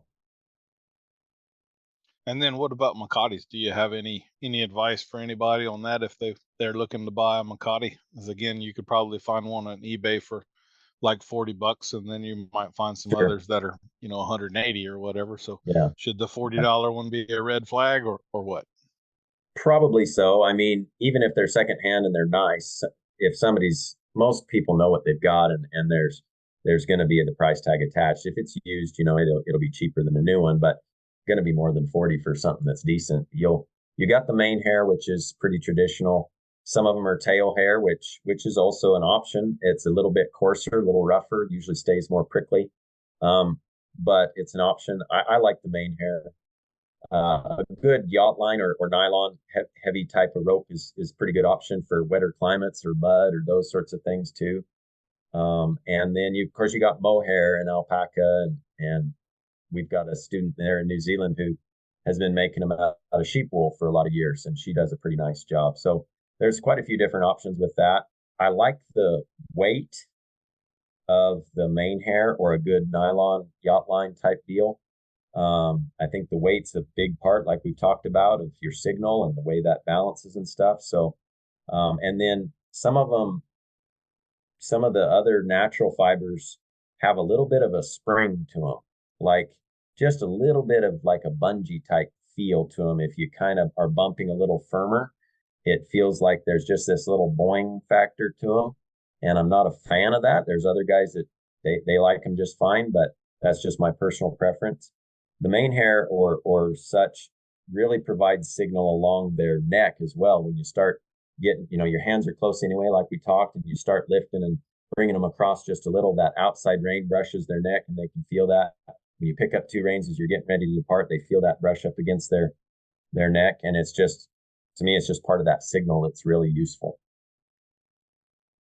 And then what about diameters and plate counts on Macatis? Assuming we're not, you're not going to see that on a yacht rope, but if you're looking at mane hair stuff, what might, like, why would I want a 1/2 inch versus a 3/8 or a 5/8 or whatever? So traditionally we'll match the diameter of your Macate with the bar of the bow saw. So in a 5/8 setup, you've got a 5/8 Macate to tie that into a hackamore, and so on. So like 1/2 inch, and you match the diameters.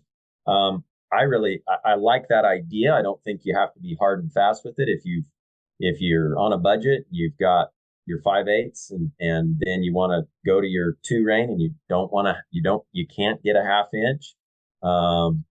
You know, there's all sorts of different ways to skin the cat, I think.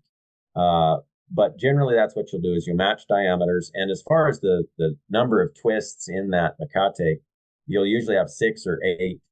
And obviously the 8s are going to weigh a little bit more probably, but there's one guy who's really knowledgeable about this stuff that actually he'll weigh out his setup. So he'll have a 5/8 setup with an 8-strand Makate, and that weighs 3.5 pounds. And then he's got a 6-strand Makate that he'll put with his 5/8 as he's taking it down a step, and that only weighs 3 pounds and 2 ounces, and then he'll go to the 1/2 inch, and he's got, and so he's got each setup weighed out like that.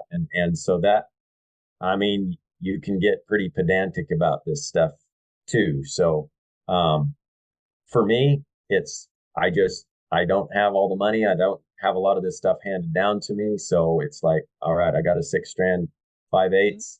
That's what I'm going to use. Make it work. Yep. And then, I guess I'm just going to say, as you were talking about the 2 rein, one of the reasons they're going to go down to the 3/8 is because it's smaller, and the bozal aspect fits under the bridle. You don't have this big bulky thing, but also you now have 2 sets of reins in your hand. So you can't have 2 big bulky sets of reins in your hand. You got to have something a little lighter and easier to hold there. That's right. Especially if you got 60 or 70 feet of rope in your hand. Mm-hmm. Yep. Absolutely. And I've always thought that, particularly because you have the roping aspect, and now you kind of have 3 different things all in your left hand to keep track of.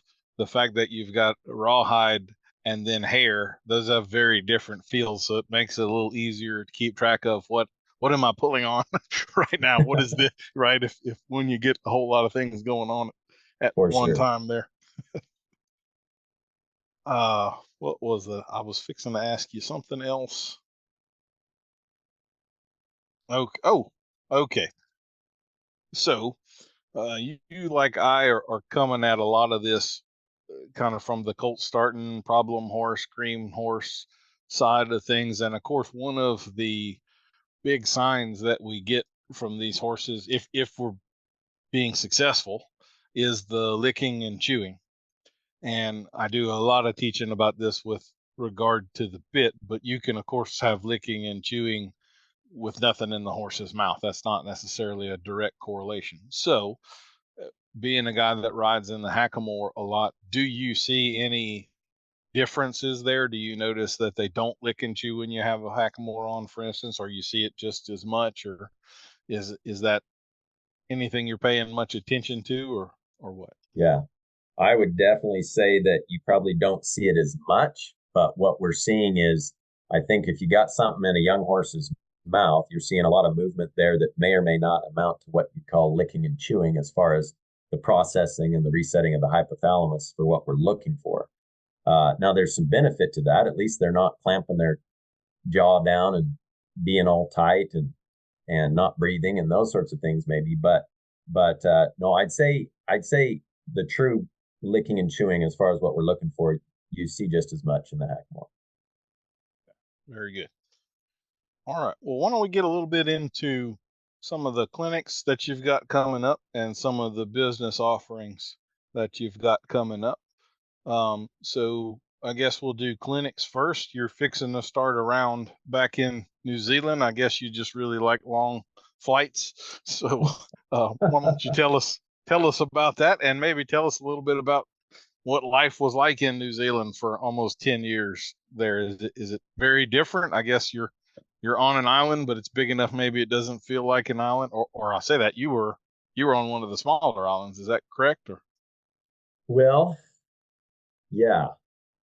We spent 11 years in New Zealand. My wife's from there, and we're based on the North Island and the South Island at different times. We ended up where we were doing clinics all over the country, and we're really excited to get back down there again this winter, starting in January, for a variety of clinics. We were able to go last year about the same time. For the first time, Natalie got her green card through about a year ago, and so we were able to travel internationally again. So it had been a couple of years since we'd seen her family and been able to get down there and visit with some of our students down there. So New Zealand is an interesting place. It's very diverse with the different types of landscape and climate. Everything's upside down, so north is warmer and south is colder. The sun slants in from the north, so your northern exposure is warm and your southern exposure is cool. And so it messes with your head. If you got any sense of direction, it'll mess with your sense of direction because the shadows are coming from a different angle. It's a great place. There's a lot of cool people, a lot of cool places, lots of stuff to see. And we were privileged to be based there. We were privileged to start our business down there, and all of our kids were born down there. I always wanted to live in the States. I always wanted to move back to the States. But it was definitely for a time and a season, and it was the right place to be. We've got a variety of clinics coming up. We've got some private contracts where we're working one-on-one with some owners. We've got some trail clinics where we prepare people to get outside and be safer going down the trail, understanding the herd dynamics and problem solving, response in spite of trouble, those sorts of things. We've got some cattle working clinics and station clinics, which are similar to our ranch adventures here in the States, where we get based on a working, usually a cattle, sheep, and deer station is what the combination is quite a bit down there. They raise 2 or 3 different species, and we're able to kind of combine the best of our horsemanship clinics, our stockmanship clinics, and our trail clinics during those station adventures down there. So, yeah, we're looking forward to getting back down there. I absolutely have to ask you, have you ever roped a deer now? Because I can only imagine the after it's caught thing gets you got a story to tell if you do that. I'm guessing. Yeah, I don't have a story to tell. I've had 1 or 2 opportunities, and I guess my foresight was good enough to be like, I don't know if I want to tell that story. So when you have kids, all those decisions change for you, right? Yep, that's right. What you're also fixing to kick off some things on your website, including virtual clinics, like you had mentioned there, or I don't know, that might have been in our pre-talk, but why don't you tell us about what you've got envisioned as far as virtual clinics goes? For sure. So, we're getting into the fall here, and I think I've got 3 or 4 more clinics and 1 more expo that I'm doing here in the fall as the weather starts to change. We're excited to get back to California, and then I'm actually headed to Wisconsin tomorrow. So I've got some cool stuff going on here. But I thought, just as things wind down and slow down a little bit for the winter, it was a great opportunity for us, especially in the Northern Hemisphere, if we're maybe not riding as much, or maybe we've got time in the evenings where it's gotten dark and, we're housebound, whereas in the summer we were outside till dark.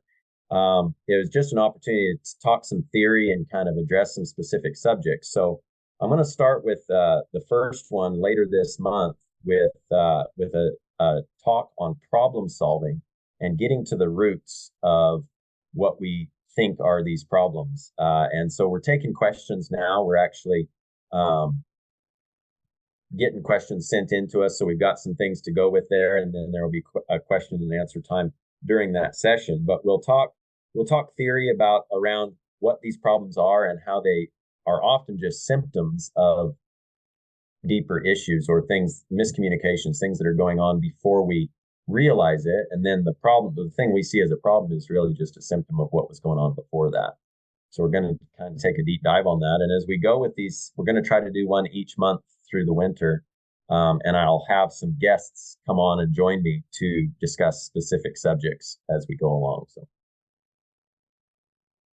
Okay. Well, that sounds really interesting. You've got my attention peaked. I've got a couple friends that are doing those now, and I haven't really considered it or thought about how it would work, but it kind of has the wheels turning in my head. Maybe we're in a virtual, doing virtual lessons and stuff. And like I have a bunch of customers in Canada. I'm giving real time lessons to people that are 4,000 miles away in some cases. It messes with your head, kind of like north being warmer and south being colder. It's just like, what world am I living in here? But it's just technology works sometimes, huh? Yep. So, well, Ben, that's been a really enjoyable talk. I'm glad that you came on the podcast and we got to cross paths this way. I generally say to guests, especially the ones I hit it off with, that I hope I get to ride with you down the road. I will just throw a little sneak peek out there. I happen to know I'm going to get to ride with Ben down the road, so we'll have some stuff in a few months probably to announce about that. But I'll leave you with the last word, however you care to leave it. Go ahead. Well, Daniel, I just really appreciate you reaching out and giving me an opportunity to visit with you. I look forward to getting to know you better and riding with you in the near future. So again, thank you for the opportunity to share a little bit about what we do. And I hope that everybody finds it helpful in their journey, in their horsemanship, whether they are going to ride in the hackamore or not. The principles are all the same. I am realizing one big thing I forgot to mention. Ben also has his own podcast where he sometimes talks of whatever's on his mind, sometimes has guests and so forth. And so, Ben, why don't I'll throw it back to you. Tell us a little bit about your podcast as well, because Sure. I often forget to mention that as well. I'm not sure why. I guess I'm just not a great salesman. But Life in the Saddle podcast used to be called American Cowboy in New Zealand, because that was kind of my little hashtag I'd come up with when we were down there. We have a lot of fun with that and get a lot of good feedback with that, sharing some thoughts, stories, ideas, adventures, and lessons learned, and then also interviewing different makers and craftsmen, ranchers, and horsemen to learn from them and learn from their stories and stuff. So it's a lot of fun. You can find it on any platform. And as always, we'll have links to all of his stuff in the show notes and everything for y'all to find him very easily. So, well, thank you again for coming on, Ben. I've really enjoyed the chat. Absolutely. Thank you, sir.